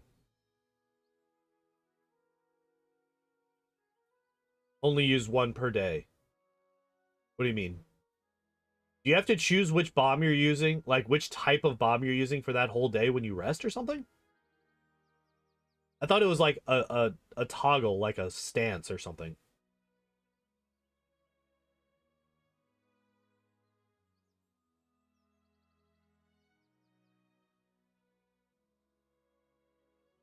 Oh, the mutagen. Okay, yeah. That I thought. Yeah, that I was like, I don't think you could use both. It's one or the other. That's what I thought. Um Yeah, so I probably wouldn't use Cognitogen because yeah, I think the mutagen is better. I don't know. Here's a question. I'm assuming that this is not the case. But if you use the Cognitogen, that would increase your intelligence. Would that give you more bombs for that day?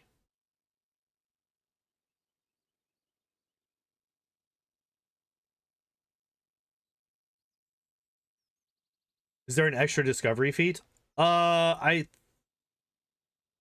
we can look. We can look. We can look. We can look. But yeah, I don't like Curse Bomb here. Basically, all of that is for me to say I don't like Curse Bomb here. Dragonkind 1. All right, abilities. What do we get? Look at that, more extra bombs. All right, let's find out. Extra, no.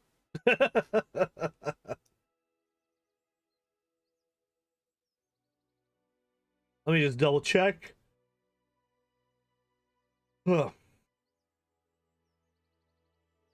All right, we are looking for extra discovery. No, because that would be right here. Unless it's... Yeah, nope. No such thing. No such luck. In Rat there is, yeah. Yeah. I remember there being one in Rat. But yeah, we got extra discovery, or extra bombs, sorry. And then that's basically it. We get Dragonkind 1, which is kind of meh, whatever.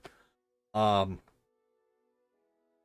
don't know if I would take Dragonkind or True Seeing. I think I would probably take True Seeing before Dragonkind.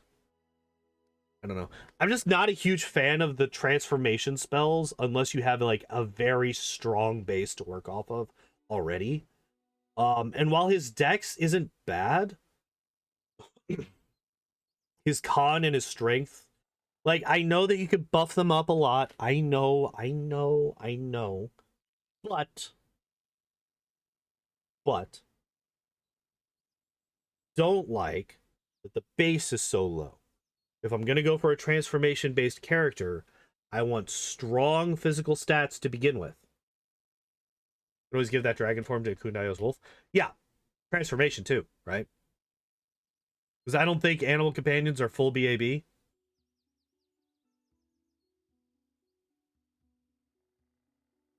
Infusion lets you use those personal spells for other people's. So not only can we Dragonkind the wolf, we can transform it as well. All right. We get True Seeing at level 20. All right, and Awakened Intellect.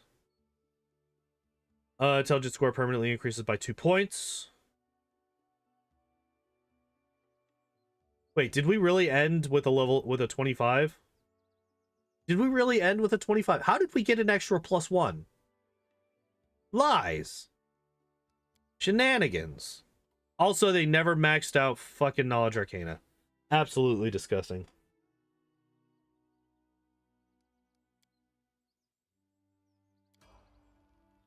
Wait. How did his intelligence become 25? It started at 18. Oh, it started at 18. Duh.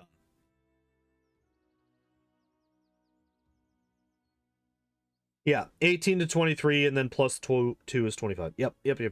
Okay. So that makes sense. Yeah. I kept thinking that because when we looked at it first, it said 19. So I was like, oh, obviously his base intellect is 19. Even though we already had the discussion that he had already put one in because we started him at level 5. Not bad, honestly. Like, yeah, I don't like Curse Bomb here. I actually wish I had looked at this because I would have liked to have seen the other options. I don't know if Awakened Intellect is the best choice there. Fuck. Here. This is actually an easy...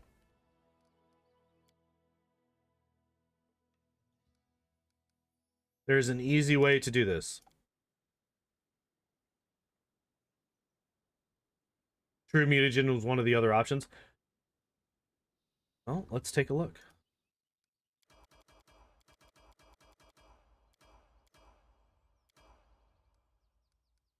Dice Kavari. Oh. Fast healing. Get out of here. This is trash. All right, True Mutagen. +8. Natural armor bonus and a +8 alchemical bonus to strength, dex, and con. Takes a -2 to his intelligence, wisdom, and charisma, as long as the mutagen persists.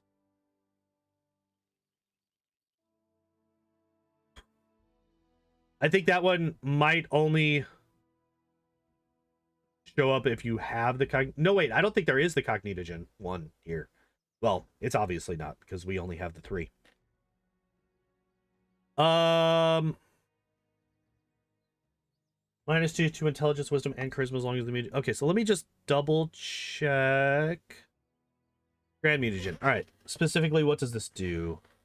So it's 8, 6, and 4, and then you still take... Okay, it is a -2.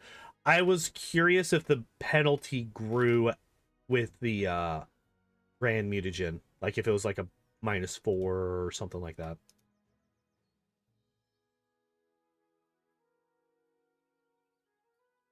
Maybe cognitogen is a prereq. Normally, if it's like that... Normally, if there's a prereq that we just don't have... it'll just be red, right? There would be a thing down here, like with the, well, if we had a feat to choose, you know, there's the one, like down here, you could choose to show ones that we don't qualify for. We just don't have that option. So, to the best of my knowledge, this just means that these are the only 3 that we have available to. Alright, so yeah, that is Jubilost. And we're making good time. We're taking about an hour per person. And we got 1 person left. And we have 1 hour left. Imagine. All right. Now, this guy here. Right here. Sorcerer. Of what kind? Looks like a dragon. Looks like a dragon. Let's just go into it.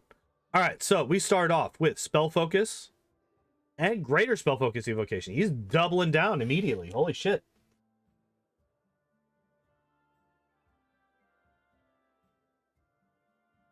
Keep him at Greater Mutagen plus Dex Con and save myself from the -2 int and pick something other than Grand Mutagen.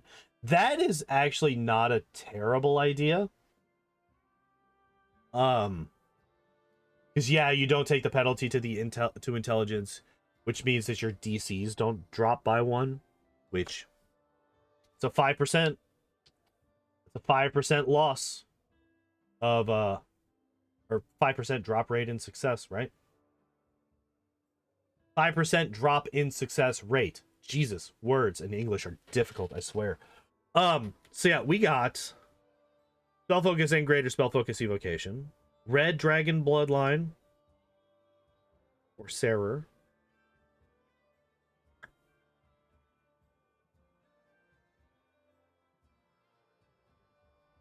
Wait.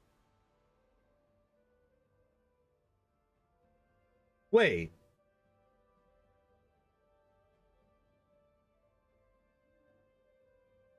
Fire dragons don't...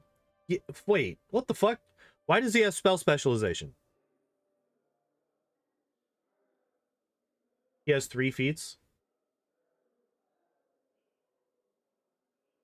Oh, human level 1 sorcerer. That's right. That's right. Damn. All right. So we get to play around with the fact that this man's going to have an extra option every level. And we get to figure out what his spell specialization is going to be at every level. All right, first off, skills. What do we got? Knowledge arcane. Oh, wait. First off, before even skills, strength of 8. Perfectly fine. Dex of 14. Great. Con of 14. Cool. Charisma of 20. I personally would have preferred a 19. Because the way that this is set up, we're going to have an odd number at the end of the fucking the level 20. Now, if we talk about the fact that it's very, very difficult to get to level 20, and most people aren't going to get there, these even numbers make a lot more sense. Because everybody that finishes this game is going to get to level 16. Very, very few people that finish this game are going to get to level 20. So if we look at it that way, keeping charisma and everything else even, so that it ends on an even level at level 17 or 18, maybe even 19, makes a lot more sense. Anyway, we got Knowledge Arcana, Persuasion, UMD. He's even stronger during the early game. That's also true. Yeah, that's so like this logic, that logic, the you're not hitting level 20, that logic doesn't really work in Wrath of the Righteous. It's very easy to hit level 20 well before you finish the game in Wrath of the Righteous. But here in Kingmaker, that's a challenge. So, yeah, these actually work out quite well. Now that I'm actually thinking about that. So yeah, as again, Knowledge Arcana, yeah. We get a bonus here because of who we are. Hello? No. What was your bonus? Oh, you get class skills. Wait, he doesn't even make use of that. He doesn't even have a point of perception. He has class skills and whatever, it's fine. He does have persuasion and UMD, which as a fucking 20 charisma character. Yeah. Spell specialization is still Burning Hands. All right. And oh yeah, sorcerers don't get a choice here.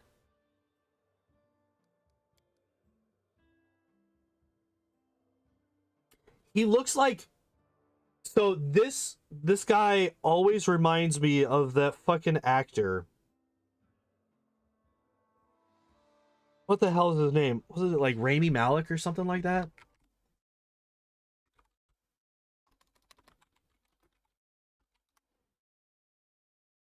Yeah. Oh, here, let's not do that. Here, let's do this. Does it not look like this guy? Do these not look very similar? Or is it just me? Am I just crazy?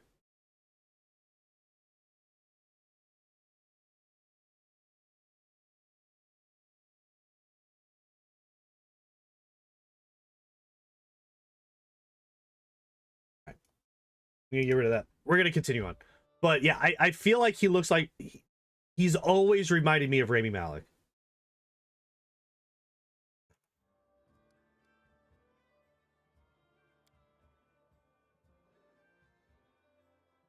All right. Continuing on. Mage Armor and Vanish. Mage Armor comes from the Dragon. Mage Armor comes from the Dragon bloodline. Elemental Jesus Christ! He's like, I'm going to do fire damage, and I'm going to do nothing but fire damage, and I'm going to do fire damage very, very, very well. I'm kind of okay with it, honestly. I like if you're gonna focus on a thing, focus on the thing, right? I kind of would like point blank shot, precise shot, because we are about to get access to Scorching Ray, which is another fire spell. But it's a ray spell. And not having point blank precise shot makes it a bit more difficult to hit with it. But maybe he's gonna go Burning Arc. Maybe he'll go Burning Arc for once. Yeah, Mage Armor and Vanish, or Vanish specifically, it's a fine spell. We could do Grease here because you don't really need to focus on Grease really to make it useful, especially early game. On the other hand, Grease is also a danger to your own party. He's had a focus commitment and sheer fucking will. Oh my god, that scene. That scene is so good.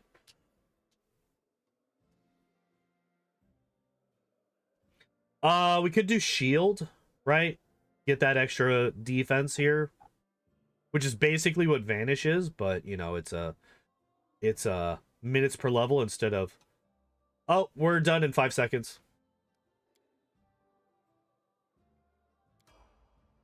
So we do go Burning Arc. Okay. Level 50 augmented summoning. Get the fuck out of here. Get the fuck out. Greater elemental. Jesus. All right. So shield, mirror image, and resist energy. That's fine. Grow claws is also fine. It's not a choice. It's just what we do. And we are spell specializing Burning Arc now. I did forget to check what spell we were specializing at level 3 and 4. But yeah, at level 5, we're doing Burning Arc. I kind of assumed that we would be doing Burning Arc at level 4 and still probably Burning Hands at level 3. Plus 4 to his fire spell. Yeah, his fire evocation spells, yeah, are at a fucking... So it's 10 plus 5 plus 4. So it's a 19 to start. Makes your spells deal fire damage.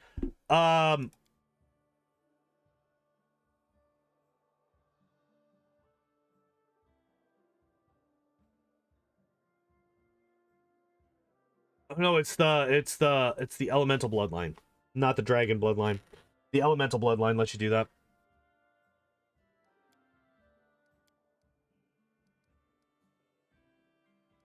No, wait, dragons do that too in this game for some reason. I remember. I think dragon bloodline also gives you the opportunity to do that. Usually plus 4 caster level to some of your fire spells. Jesus Christ. Fireball. Duh. Of course he's gonna pick Fireball at level 3. This guy is literally nothing but Blaster Caster. And he comes up against... He gets... Fuck. This guy gets shafted so hard in Chapter 2. Imagine you're playing this guy. You get to Chapter 2, and it's like, hey, guess what? Everybody's immune to fire damage. He's like, oh no! I have nothing left.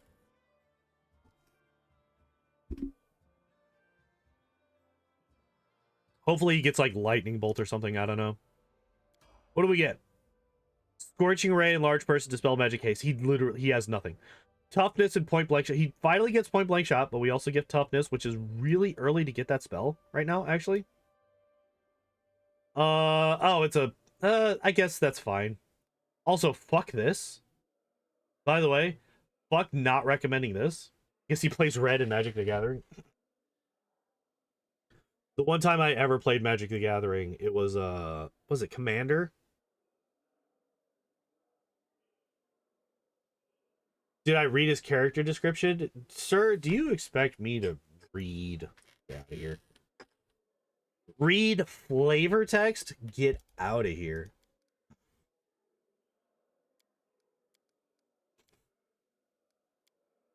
But yeah, this is such a fucking shitty thing to do. Don't get blind fight. Why would you do that? That's really fucking stupid. And then you get to the end of the game, it's like, oh no. Oh no, I have made mistake. Oh yeah, so we're still boosting Fireball, by the way. We do get toughness for those of you who are toughness fans. We do finally get point blank shot. Controlled Fireball. Yeah. Really? Spell specialization is still Fireball and not controlled Fireball. They didn't swap it to the safer option. Interesting. I was surprised it took you that long, Ricardo. I figured you'd have been spamming that a while back. Yeah, that's a little odd. But I guess it's not that big of a deal. Yeah, of course he's going to pick controlled Fireball. Yeah, like, yeah, his spells are good. Maybe next level. Maybe. It's weird that it didn't. And then we get Precise Shot. Yep. Our first level, I think this is our first level where we don't get a single fire spell. Outside of like level 2. Where we didn't get any spells. No. Still boosting Fireball. Why?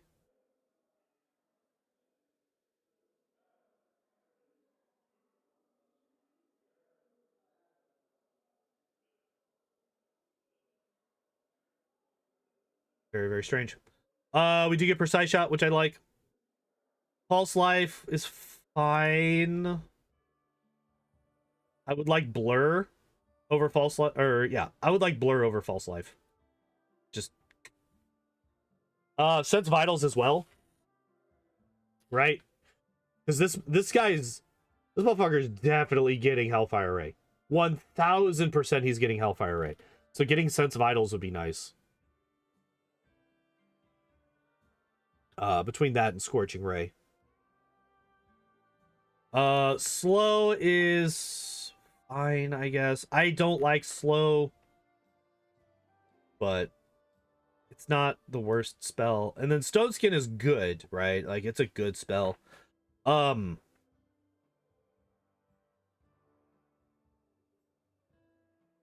Sorry.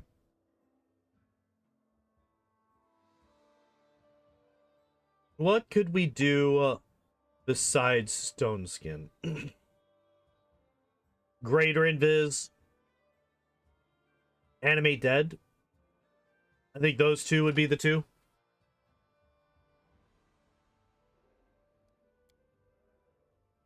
Enemies are going to be immune to fire. Might as well keep regular fireballs. So it looks like you're doing damage to something. Jesus. Fire Snake, of course. Of course he gets Fire Snake. And then he just goes to Fire Snake. No Dragon Breath? Oh.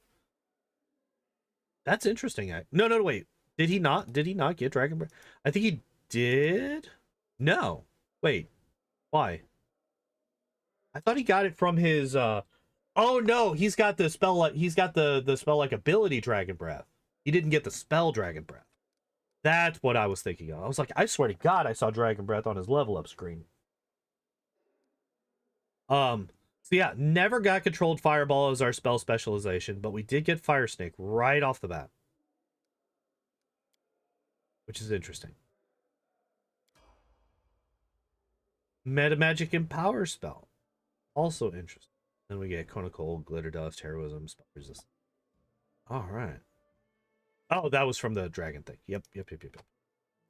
All right, so still doing the fire snake thing. Still doing that. Still doing that. We are boosting up our charisma, which, duh, yeah, makes sense. Makes sense. There's Hellfire Ray, and we're immediately spell specializing Hellfire Ray. Okay, so 11th, the maximum of 3 rays at 19th. So it's gonna increase the damage.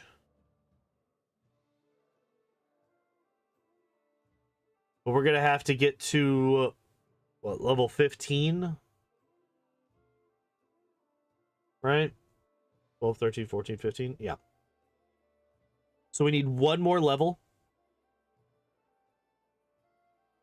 One more level to be able to get that second if we stay specializing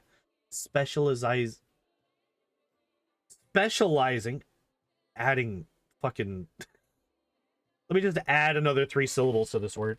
If we're still specializing Hellfire Ray at level 13, we will get that second cast, right? That second ray. So it does increase the damage, right? I'm curious if we keep Hellfire Ray as our specialization. Very, very curious. Dragonkind 1, maximize and quicken their Dragon's Breath, Acidic Spray, Dragonkind, Cold Ice. Okay. We are still boosting Hellfire Ray.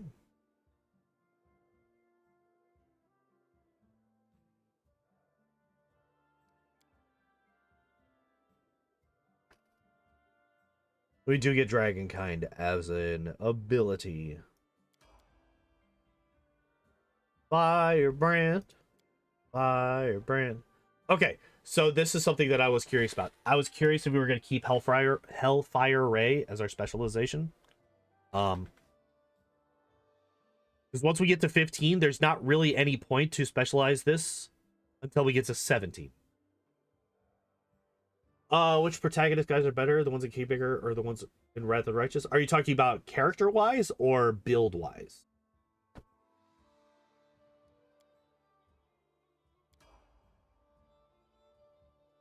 Alright, what do we got? We are still boosting Hellfire Ray, which is actually wasted. Hellfire Ray doesn't actually get anything at all from this spell specialization. Build-wise, Reggie was pretty good. Arushale was pretty good. Wendu was pretty good. There were some that really fucking dug themselves into the ground in Wrath of the Righteous. But there were some that were pretty decent. So far, today, all 3 of these builds today have been pretty damn good. Oh, for the pre-made pro tags. Vilene shot herself in the foot by not taking Boon Companion. So she just had a gimped animal companion through the entire game. This build is really good. It's been a long time since I've done the pre-builds for Wrath. I don't really remember too many of them. I remember the fighter one was fucking convoluted as all hell.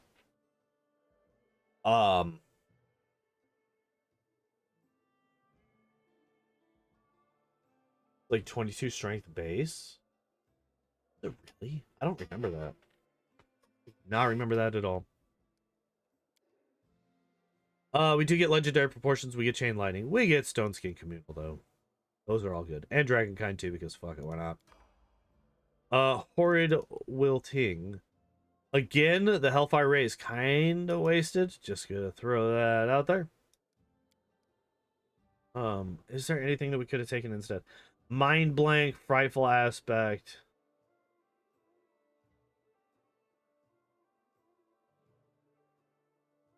Oh. I'm awake, I swear to God.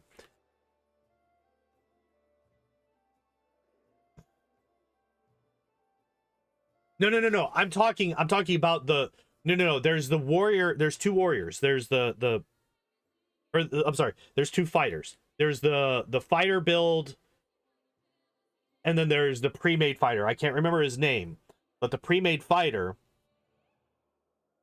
had like a crazy trip into attack of opportunity, into crit, into something else build. It was fucking bonkers.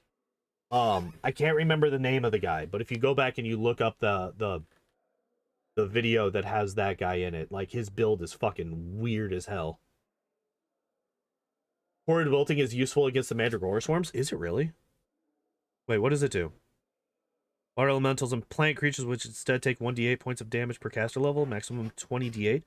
What is... It's a fortitude half Mandragora. Mandragora Swarm. Kingmaker. Alright.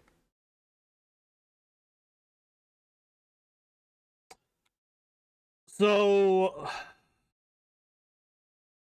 Yes and no. Their fort save is a plus 28. Also, that's a 40-foot burst. Holy shit. That's a massive spell. That's going to be really hard to avoid hitting your party members. Especially against the swarms.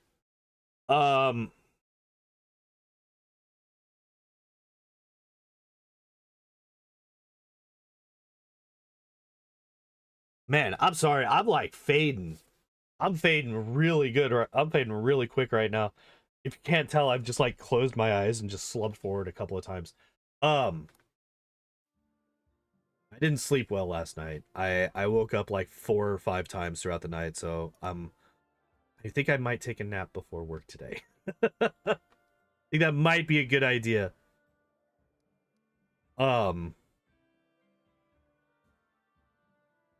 Yeah, Horrid Wilting. Frightful Aspect is good. Mind Blank is good. I think Sea Mantle is good. Storm Bolts. Sunburst. Oh, no, wait, this isn't fire damage. Game are neutral. Angelic Aspect Greater is also really... Oh, that's right! So the DR10 doesn't really fuck with you at all. Or, like, doesn't get immediately overcome by every single person. Yeah, that's fair. Because, yeah, Angelic Aspect is kind of trash in Wrath of the Righteous, weirdly enough. Like, you would think that angelic things would be really good in Wrath of the Righteous, but not really. But yeah, you do just get the DR10. Level 17, we get Greater Spell Pen.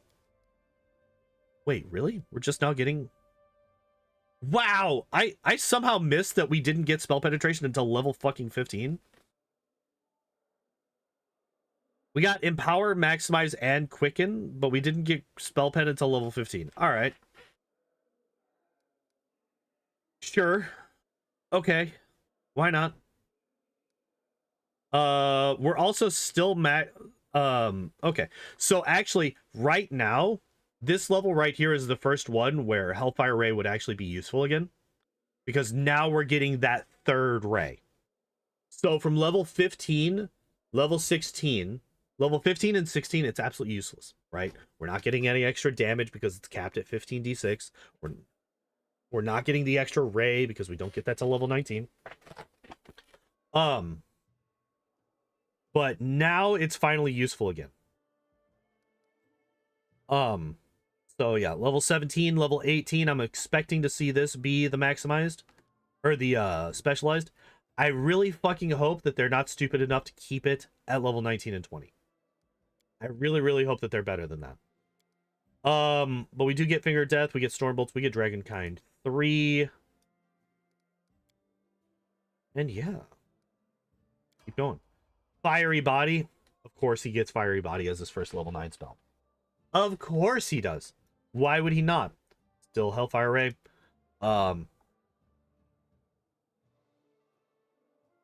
Mind Blank Communal might have been a better one.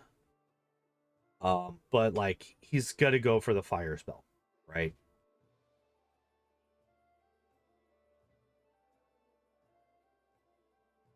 Now Mike.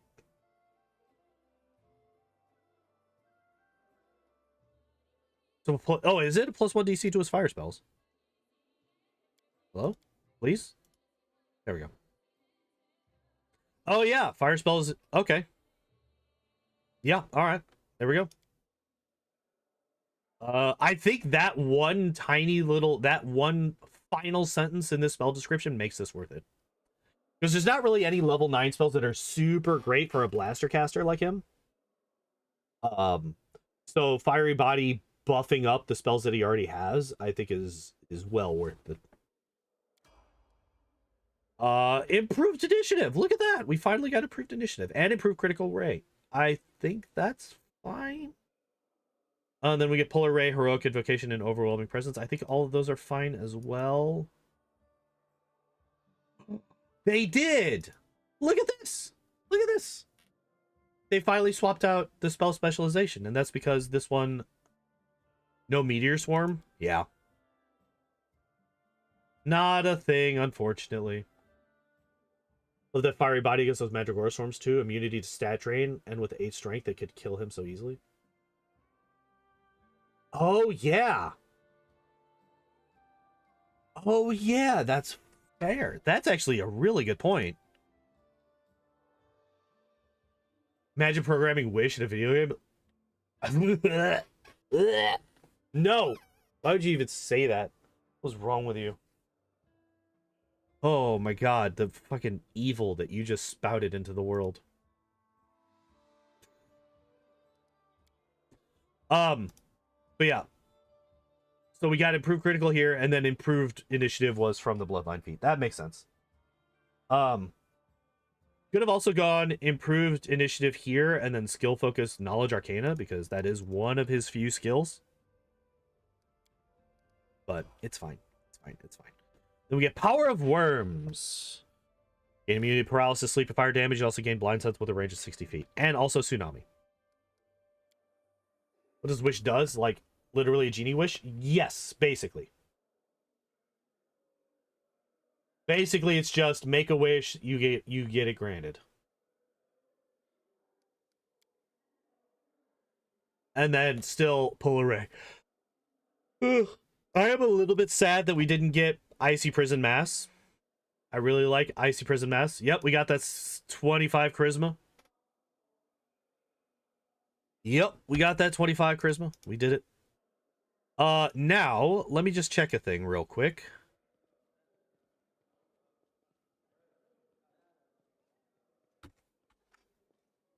We're just gonna rest. Rest and rations. Alright, there we go. Wow, he gets like no abilities. Okay. I thought that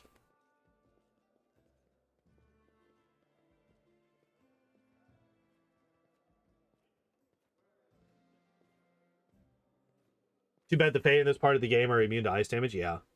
Lantern King isn't though, right? Wait, let me pull him up again real quick. Eldest Lantern King.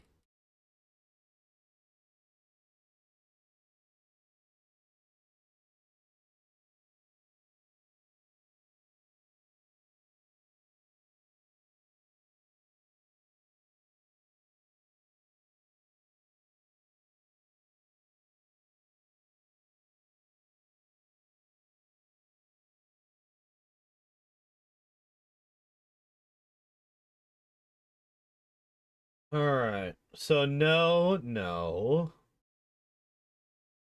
Lantern King, Horned Hunter. Defenses.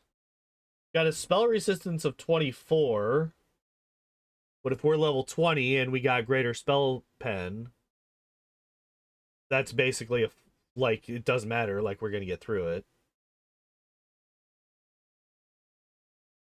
And then the final Lantern King immunity is crits, but no cold.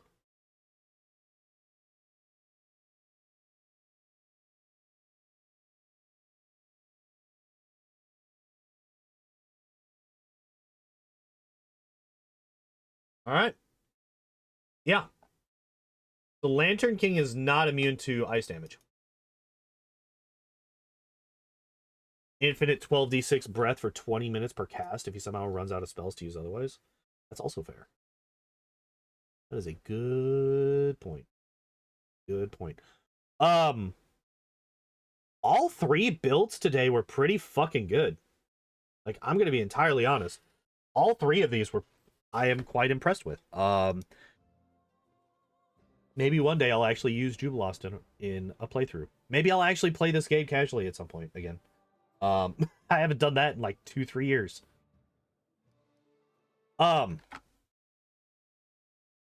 But that is basically going to be it for me today. Now, before we go, next week, Tuesday, we're going to be finishing the Weedle run. Ah! We're going to be continuing the Weedle run. Maybe we will finish it, especially compared to the ones in Wrath. Yeah, they're like this today has been the most consistently good builds that I think we've ever seen out of anything. Tuesday we're going to be working on the Weedle run with a single healing item. I hope that we could finally beat Agatha, but who knows. Wednesday will be the Krabby run. Thursday I'm off. Friday might be finishing Krabby, depending on how Wednesday goes, or we might be doing another Pokemon. And then Saturday we will be doing who's left? The twins. The twins. I think we'll be doing those. Well, maybe we split the twins up. Maybe we do one of the twins and Knock Knock next week. And then we do the second twin and somebody else the week after. Oh, actually, wait. Who was it that sent that?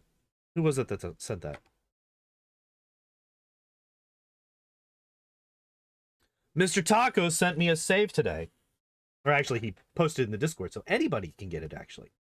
Mr. Taco Master put in we made Sorcerer and use Octavia Jubilost as their party members. So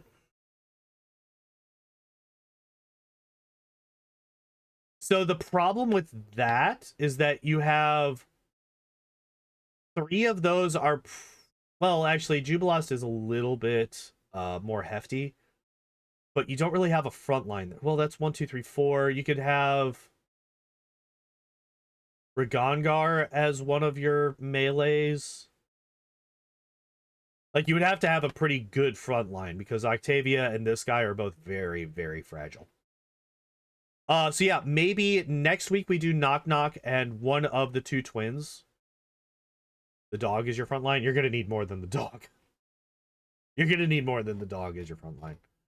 And then, yeah, the week after, Amiri and Val. I mean, if you have Octavia, you have Ragongar. So he could be one of them. And then I would say Amiri or Val. Or Jathal. Or Harem.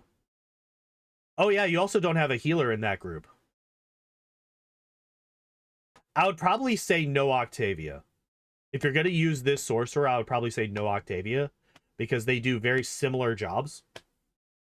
They both do them very well, but I would say probably not for that. But anyway. I think we're getting kind of in the weeds.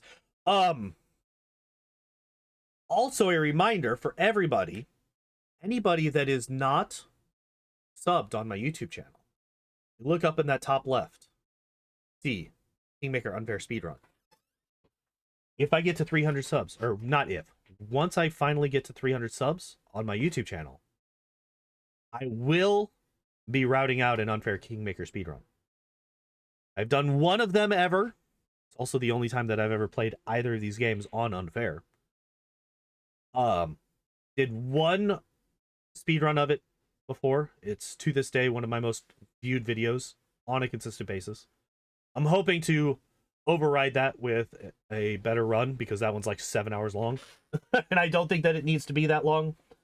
But yeah. Was that about Taco save? So Taco has a save with Tartuk as a companion, which you can recruit if you do various things in your playthrough. Oh, I didn't even finish. I kept getting distracted. But yeah, basically he has Tartuk as a character that you can recruit, because that is a thing that you can do in the final chapter if you do various things throughout the run.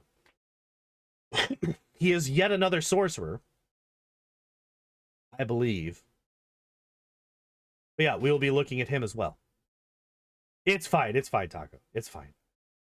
Not even worried about it. But yeah, if you're not subscribed to my YouTube channel and you want to see the building of an unfair speedrun of this video game, head on over there. Give it a sub.